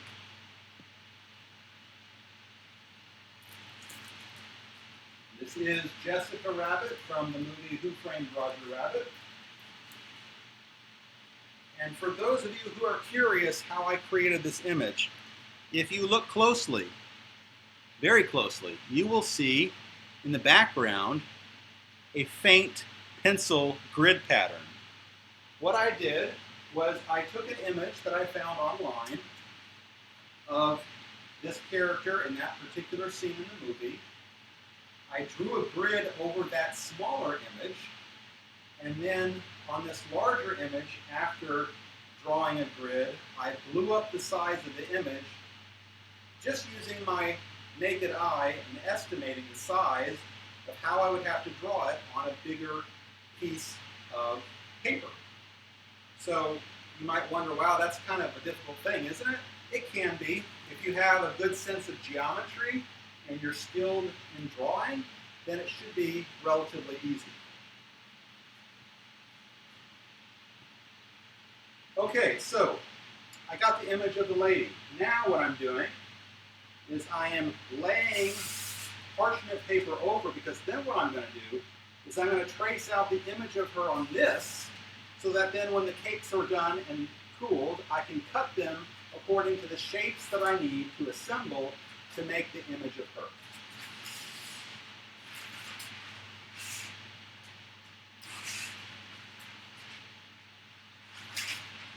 All right.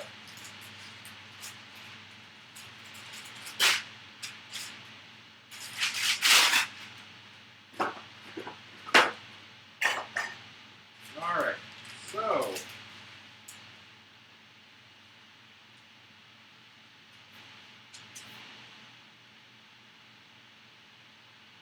I'm going to move this a little bit closer so that you can see this up close, what I'm going to be doing.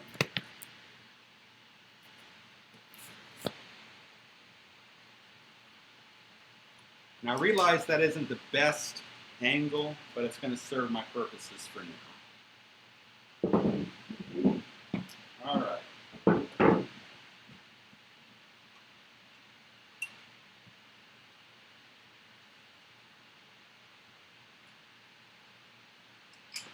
Now I'm ready for my next step, almost.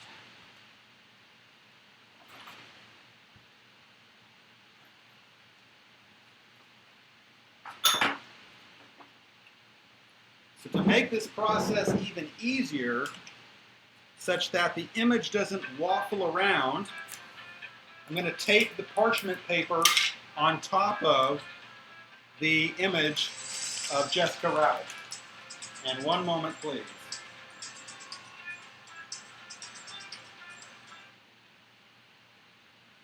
Greetings.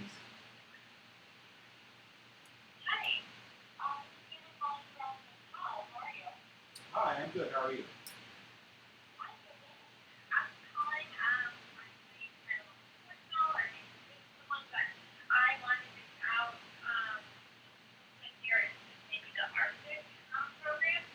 Yeah, can you hold on one second? Just a moment. Yeah. Okay. So viewers, I will be right back. I have an unexpected phone call, so once I get done with it, I will, in the dialogue, in the info box, cue you as to when I'm back so you don't watch empty space. One moment. I'm actually recording the video.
So I'm going to send them some materials on. At least have a conversation.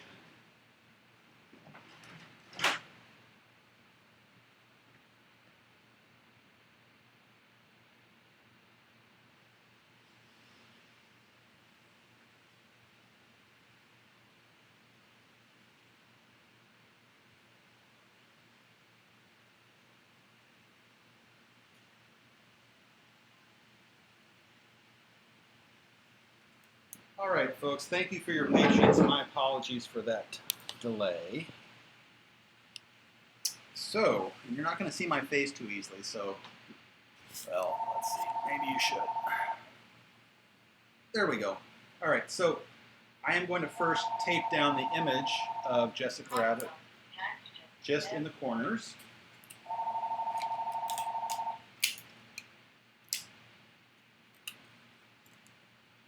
And this is just to hold the actual image in place, obviously, so it doesn't float around or get blown by the wind.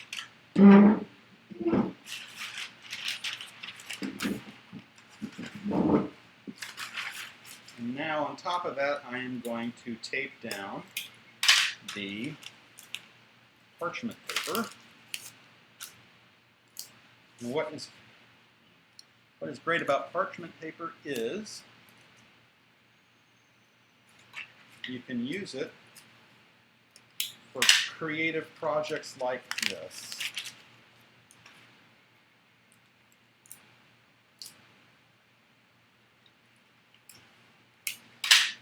The only challenge is, because of the slick quality of parchment paper, you don't want to lean on it too much because it could kind of slide out from underneath you. So you want to be careful with that.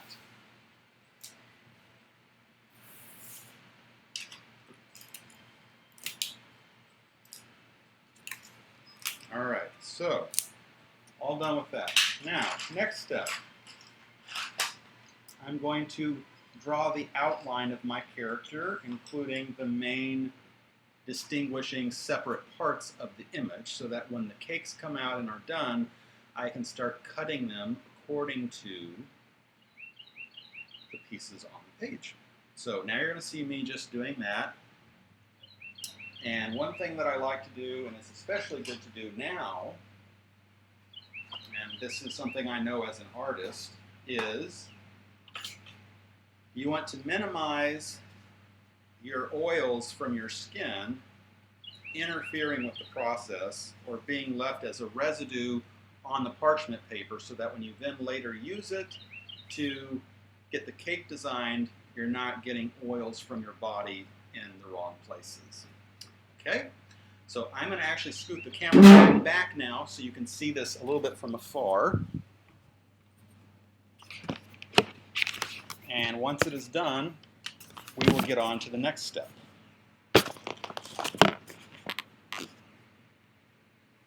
So this is a pretty simple part of the process. I'm not actually having to draw anything new. I'm just tracing over an image that I can see through the parchment paper. So, and the final cake is going to be coming out any minute now, and hopefully it will not have the mounding effect.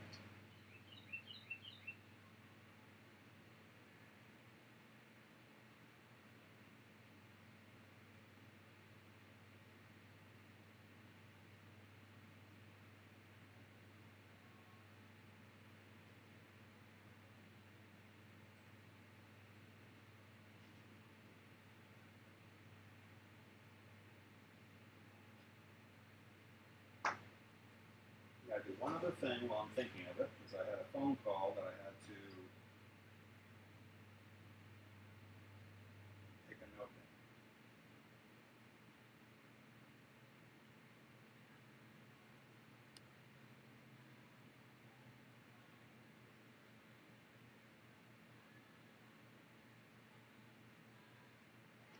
All right, so continuing where I left off. So now I'm drawing the image of her face. Obviously, you want to have a good steady hand, and you want to also have a good point to your writing tool, whatever it is, color pencil, pen, pencil. I'm using a colored pencil that is basically black.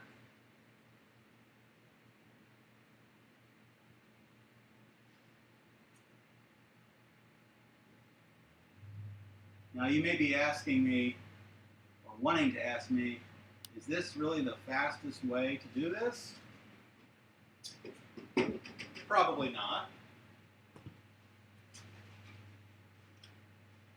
Or actually, I could say most assuredly not. What would be a faster way to do this? Probably to scan the picture into a computer and have it automatically generate the outline, print it out on whatever you would use, and then do it that way. So yeah, there is almost assuredly a faster way to do this project than how I'm doing it.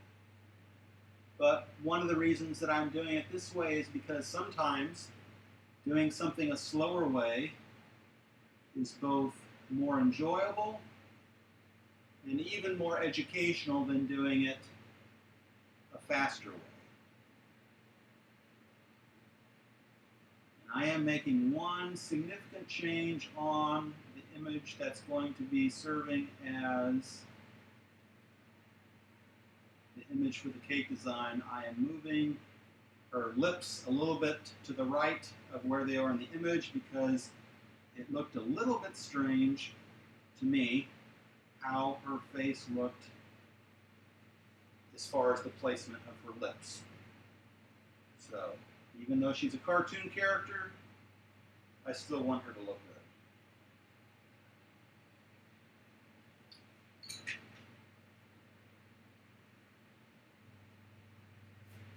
All right.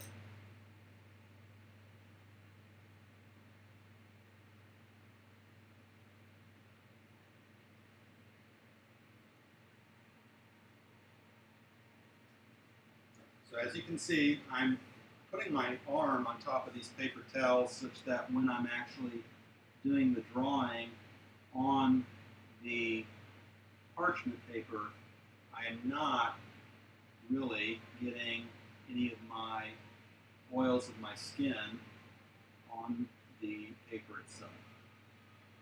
So that's just another good little tool to use to ensure, or at least minimize, getting oils from your skin on your design. And thereby you can be as hygienic as possible when doing something like making a cake like this.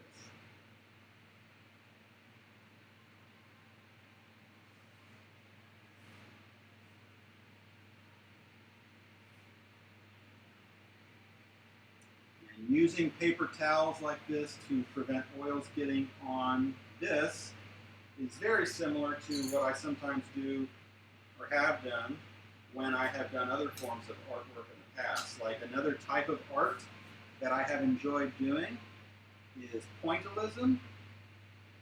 And pointillism is just, from what I know, using dots of color, many dots of color to create a beautiful image. And essentially it's something like what a TV screen does, because when you look at an image on a television screen, it's not actually that image, literally. What it is lots of pixels of color that when you look at it from far enough away, looks like the image that the sender wants to convey. So that is, in a sense, what pointillism is like.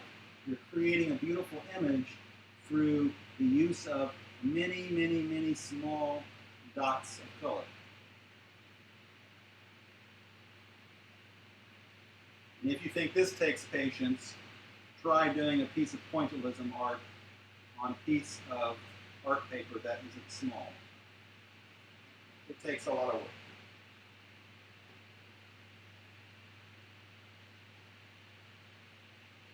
And if the sunlight interferes with your image, or with your visualizing it as it was just with me, obviously you can move around, so you can trace the image effectively to create the visual you want.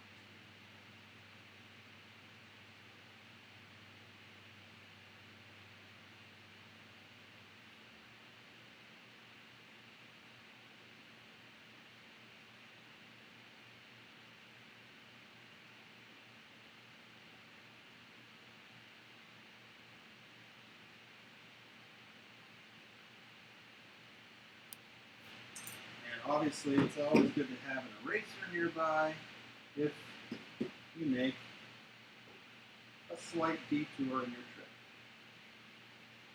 as can easily happen in our lives at any number of times.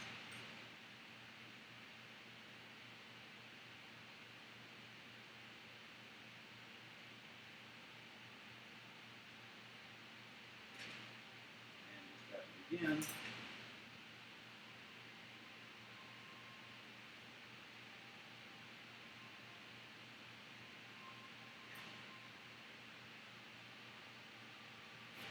And again. Sometimes when I get into this sort of work, I like to get into certain postures because it helps me with the angle that I am seeking to use in drawing. All right. Okay.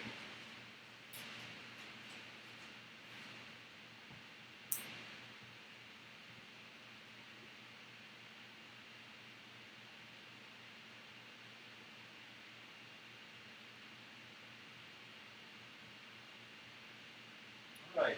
The cake's ready to come out, I do believe. Actually, I'm going to give it a couple more minutes, and it does look like it's successfully baked more evenly, which is exciting to see that that technique works.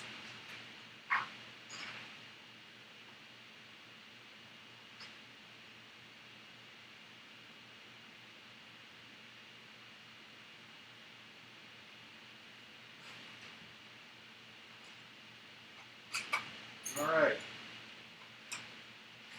Without moving this, I'm going to show you, my viewers, what this looks like now.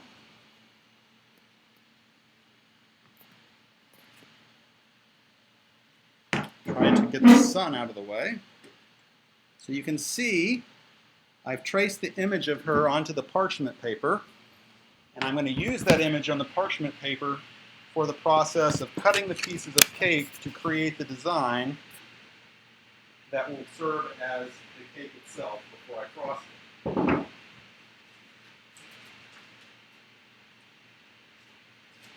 So I'm going to take the actual design up.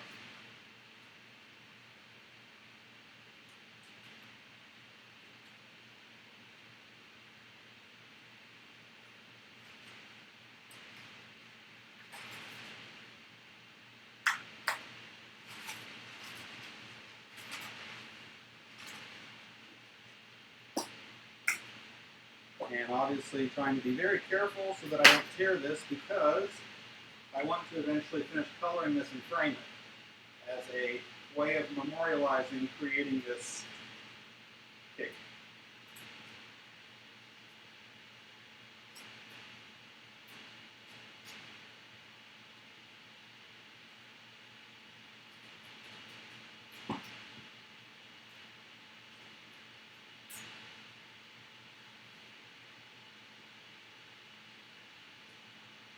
Alright, so I'm all done now using the image color.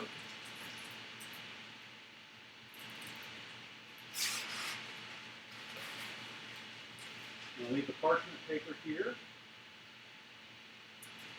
And the cake, the final of the 3 cakes, should be coming out of the oven any time now.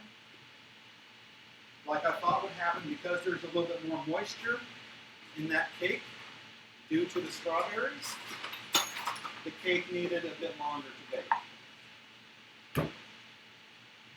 But it should still be good quality. It's all a matter of the right proportions in the cake. Just like it's all a matter of the right amount of things in your life. All right.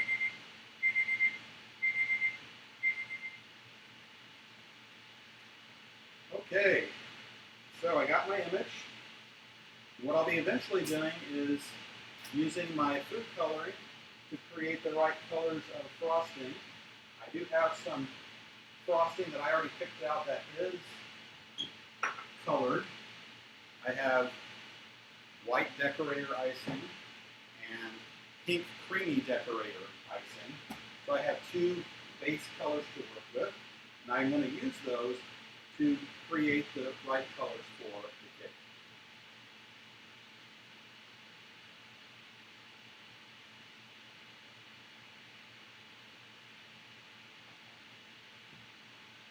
And yes, it is warm outside, so I need to rehydrate it. So, that cake should be done any minute now. This would probably be a good time if you are getting bored with this to go take a break. Like I said earlier in the recording, I will in the info box indicate the periods of this video where essentially nothing is happening so that you can figure out how to scan through this video without watching the entire thing, which is going to be several hours given the pace that I'm going with.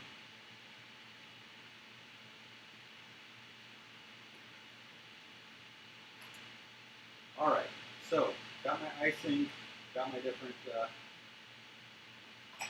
patterns here. I've got some sprinkles as well. So that will be a step coming up soon. And I'm just waiting for the final cake to come out. While I do that, I am going to go ahead and take the other cake out of this pan. It's been cooling for a while now. I'll be right back.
I will be right back.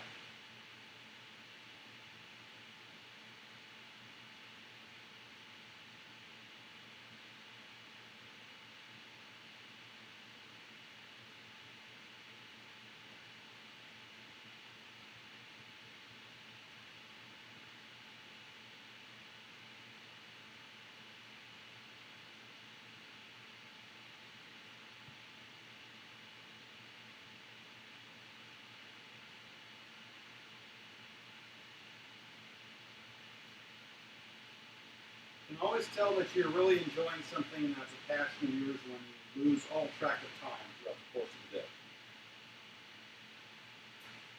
So, the cake should be ready now, the final one.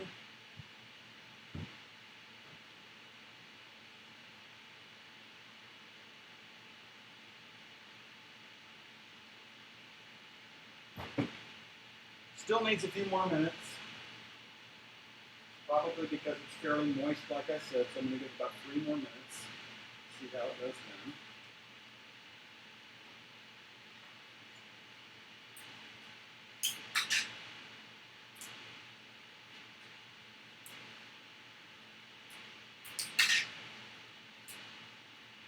What I can do in the meantime is I can start using the first cake that I took out that's cooled and start looking at how I'm going to cut it to create the image of Jessica Rabbit. I'm going to take a look at that here. See the best way to use the cake.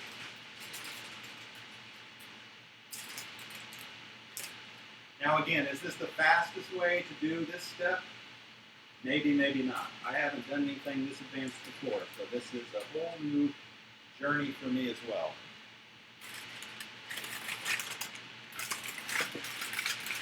Here is the other cake.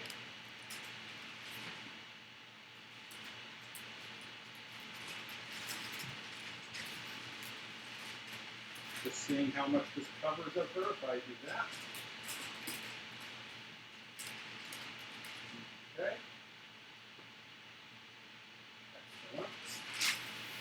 I knew that I would need 3 sheet cakes from a 9 by 13 pan to get the full space needed, and I was correct about that.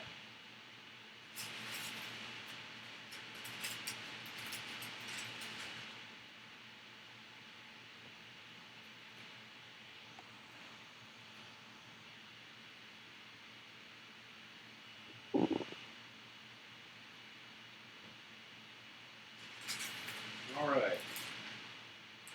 Now comes the fun part of what's kind of the equivalent of doing surgery, namely cutting the cake so that the proportions are what I need to create the image. Now, I am not an expert on kitchen knives, so I'm going with what I understand to be the best. If you have comments about this, if you think I can make a better choice, or if you want to make suggestions, feel free to leave comments about this, and I will be happy to look at them.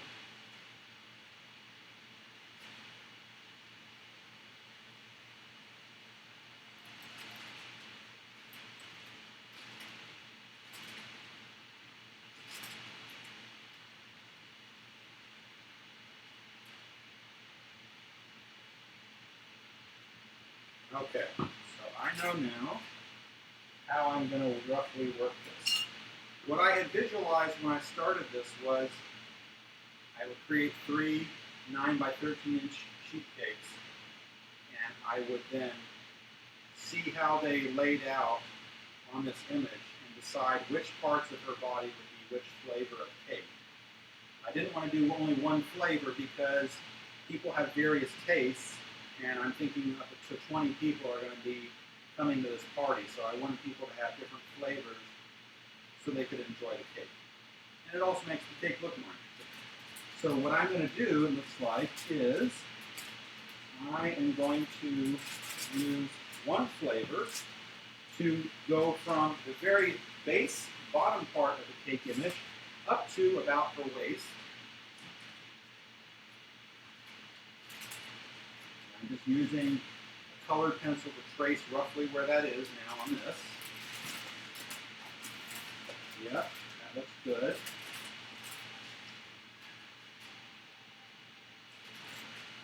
Let's set that aside now. I can succeed at keeping the parchment paper taped to the counter.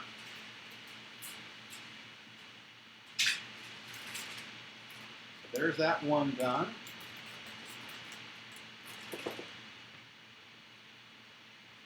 Now the second one, see how that lines up.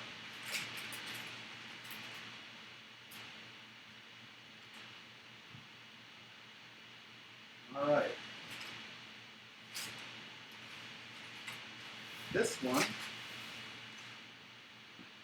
basically going to cover from her waist to her neckline and shoulders, and the top, her head and her hair, is going to be the final and third flavor, the strawberry cake, which is a great flavor and color because she has red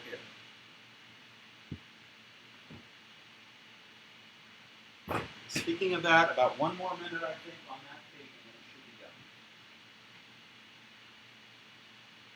Now that I look at my image that I traced, it's a little less than a straight line, so because I'm trying to be very precise, I want it to look good.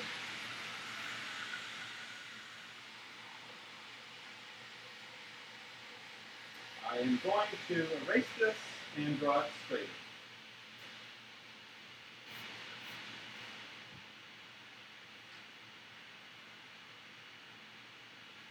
Using the edge of my colored pencil box, no less. Actually, better idea. Trisket box. See, you can be really, really resourceful and creative when necessity requires you to. That's not going to work because that pencil is not sharpened.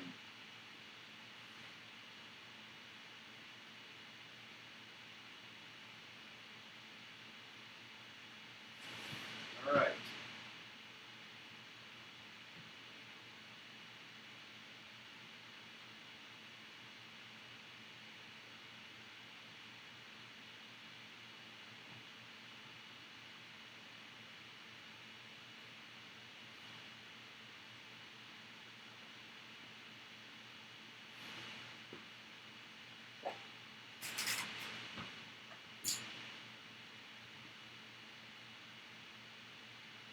So I'm continuing to also document this with my phone, taking pictures every so often so I can show later in my artistic portfolio some of the steps that were involved in creating this.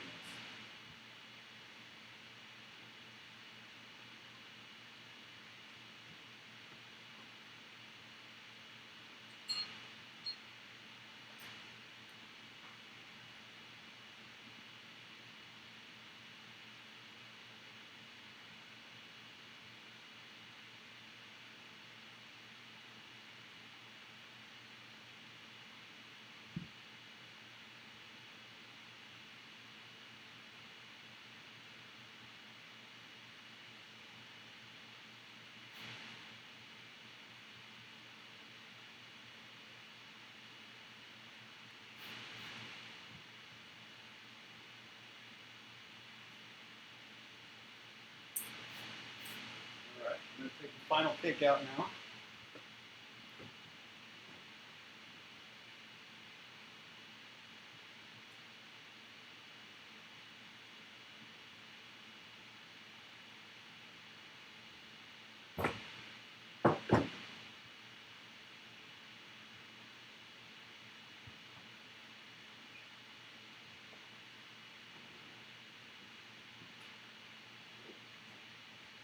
As you can see, it is actually not mounded.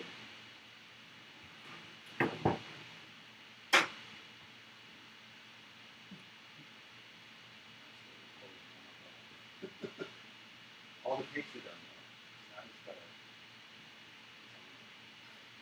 now. I'm talking to my friend Charles, in case you're wondering. I'm not talking to those.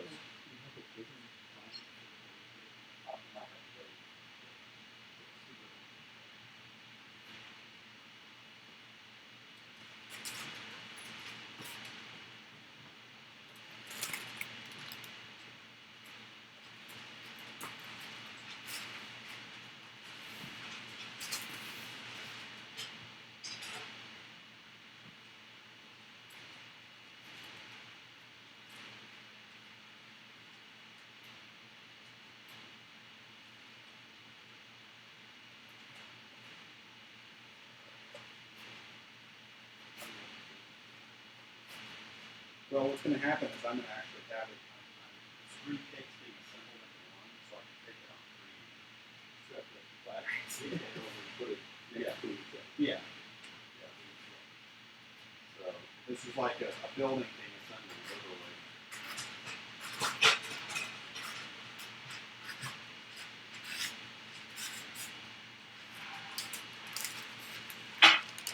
So now what I'm doing is my next step is I'm taking the parchment paper and cutting it into the three sections for the three different cakes that I'm going to assemble together to create the image. This is going to be the lower third.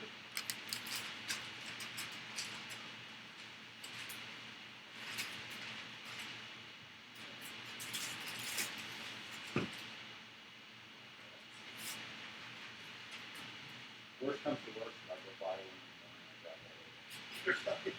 I'll figure it out. it's always this. Yeah, I can use that too. Now I'm figuring out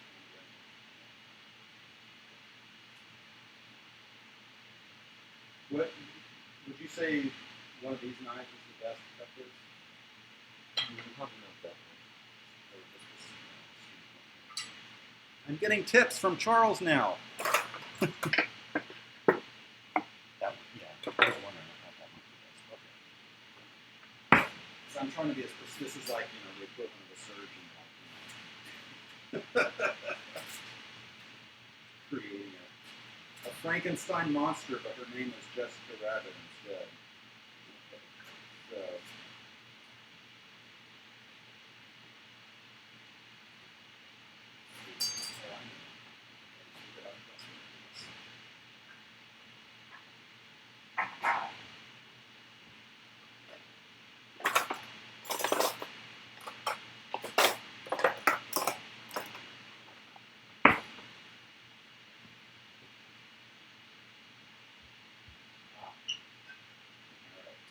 I just figured out how it's a two. I'm going to do a two-part process to the cake cutting.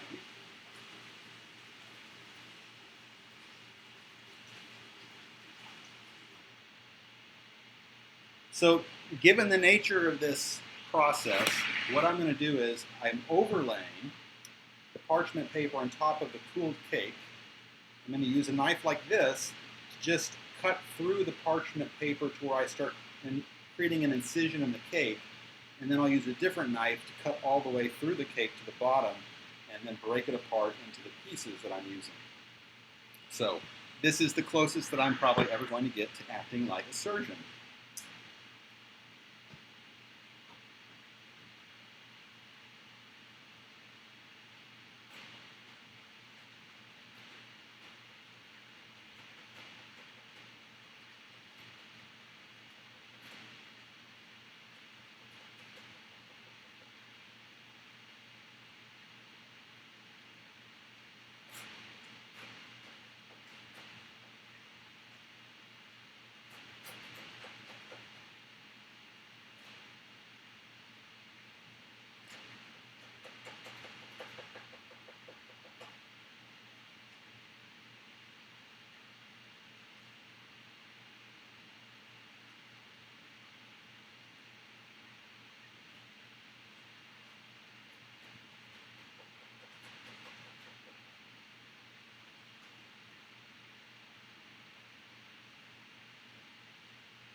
So the way this is unfolding, folks, it's working pretty well. Like I said, I'm using a small knife. And this small knife is effectively cutting right through the parchment paper and into the cake, but not necessarily all the way into the cake and down to the countertop. I'm going to use a different knife to ensure that I get that. And like I said, this is the first time I've ever done something this creatively involved for a cake. So this is almost as much of a learning experience for me as it is for any of you watching me do this from home. And whether you are a professional baker or not, I do believe it's fair to say that baking is one of those things that also requires a sense of adventure. And since I am an adventurous sort of guy, it's only natural that I would try something as challenging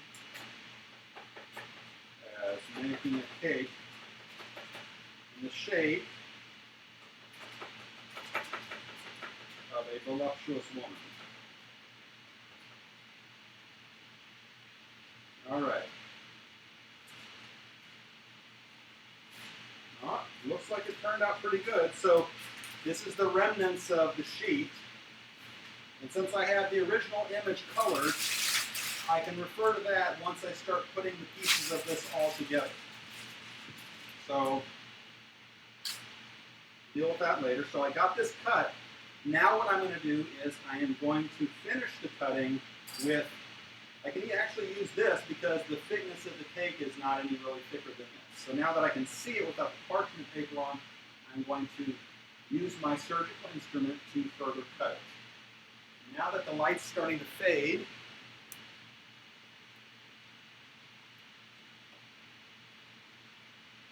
I'm going to cast a bit more light so you can see me. Oh, look at that, much better. All right, so cutting.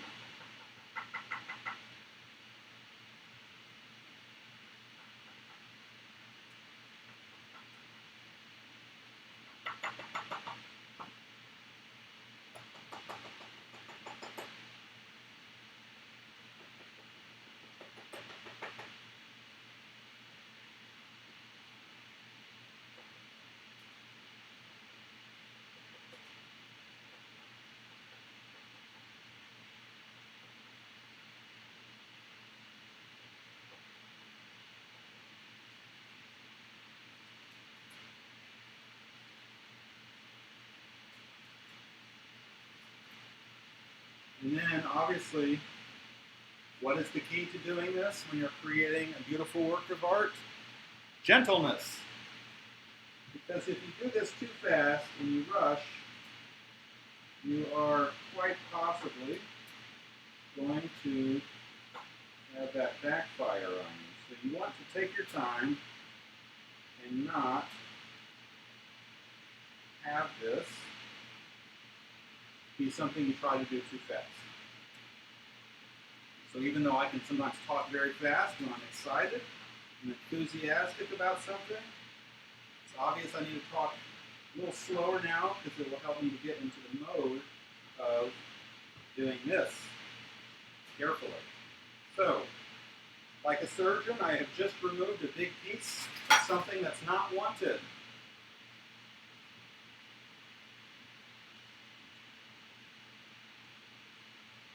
Here's another piece.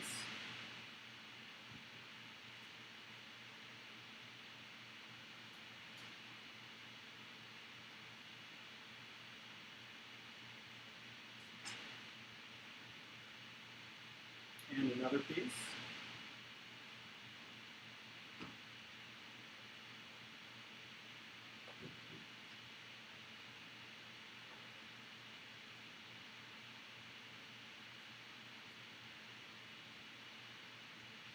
And another piece.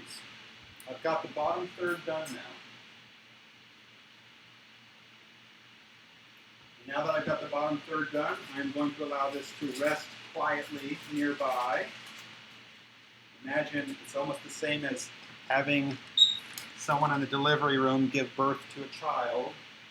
I'm separating it out and letting that piece of the beautiful image relax a bit while I start the next piece, which is now happening. All right.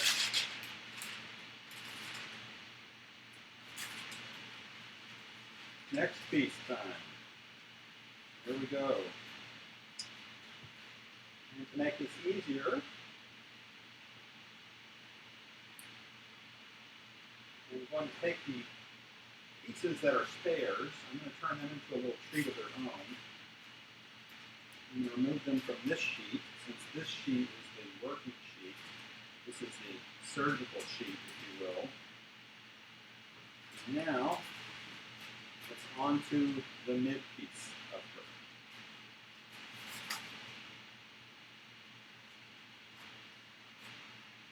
All right, this promises to be great fun as well. Here we go.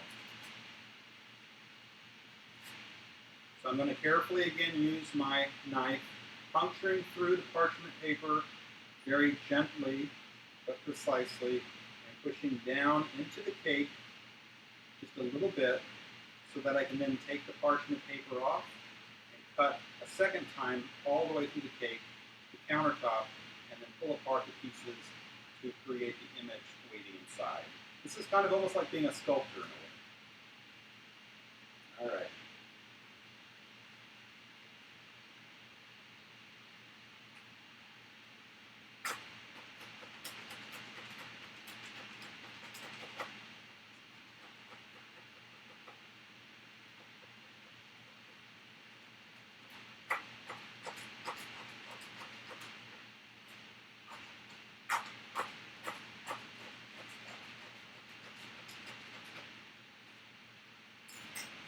actually going to look to see if I have a slightly better knife actually than this one. See how this one does. Might not be any better, might be worse actually.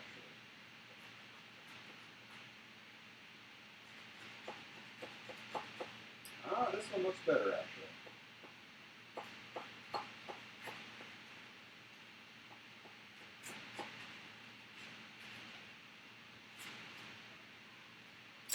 I am going to go back to the one I did though, because I think it's the familiarity that makes me more comfortable.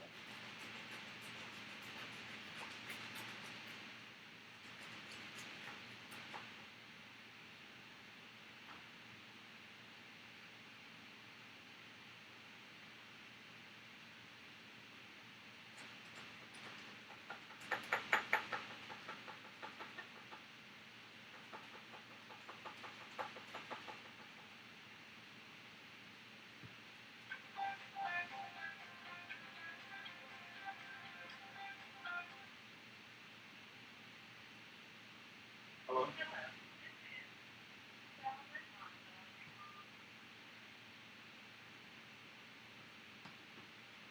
All right. Getting closer here.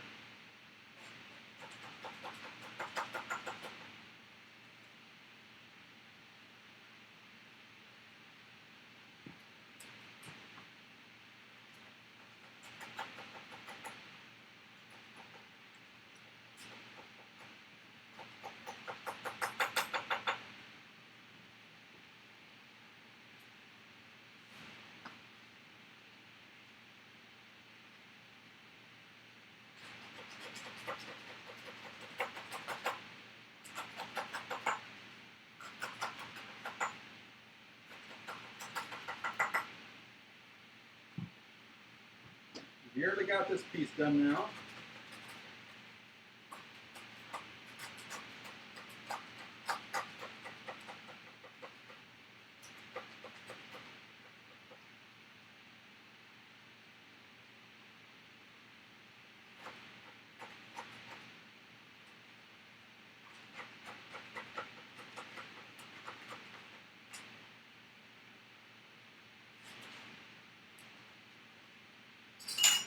So there's the body. I'm done with that part.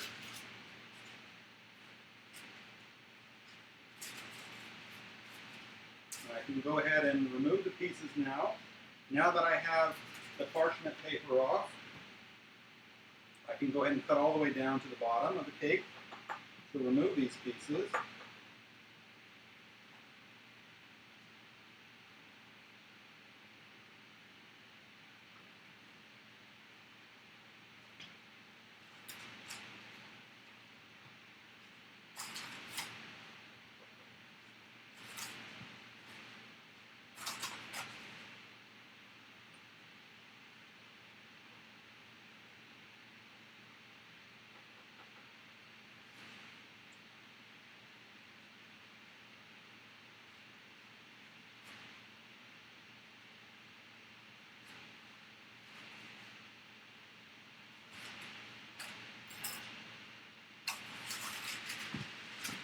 All right, the next part of the body is now ready to be set aside for assembly. Now here's that lovely strawberry cake that I made. And I actually can see that this made a difference. So this cozy of aluminum foil with wet paper towel enclosed inside made a huge difference. So yes, that guy had a great idea. Thank you. Now it's time to take this piece of cake and get it ready.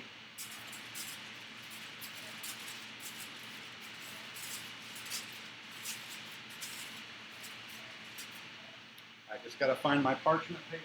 Here we go.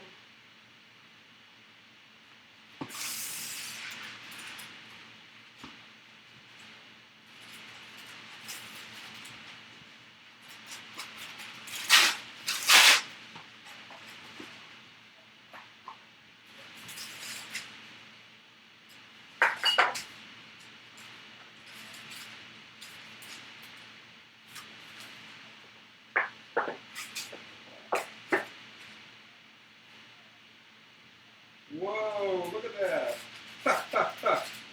It turned out quite well and quite moist. All right. Now comes the final part, the face and hair. It's like I'm creating the Frankenstein monster, only she's not ghastly ugly like Frankenstein was. So, the last piece.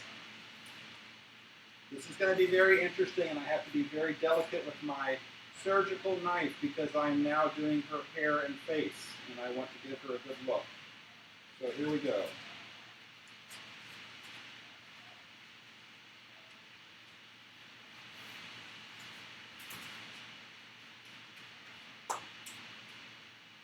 And actually, now that I am realizing how warm this still is, it is best to let this cool off a fair bit because cutting a cake when it's really warm right out of the oven, it is much more likely to crumple or kind of fall apart in your hands and also under a knife. So I'm going to let this cool a while and work on the other pieces, and then we'll come back to this for the final part.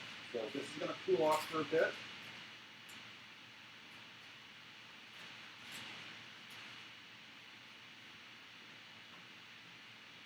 All right.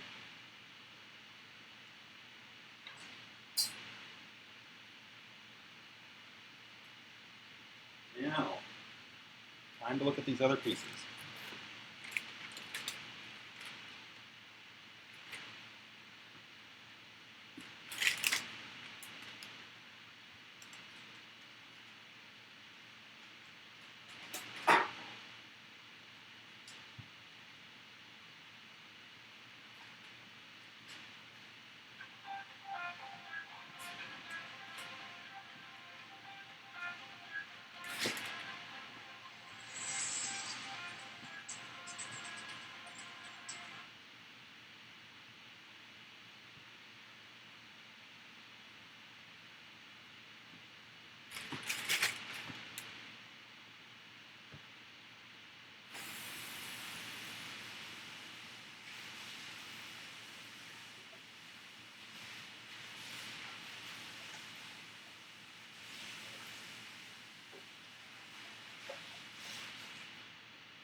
All right.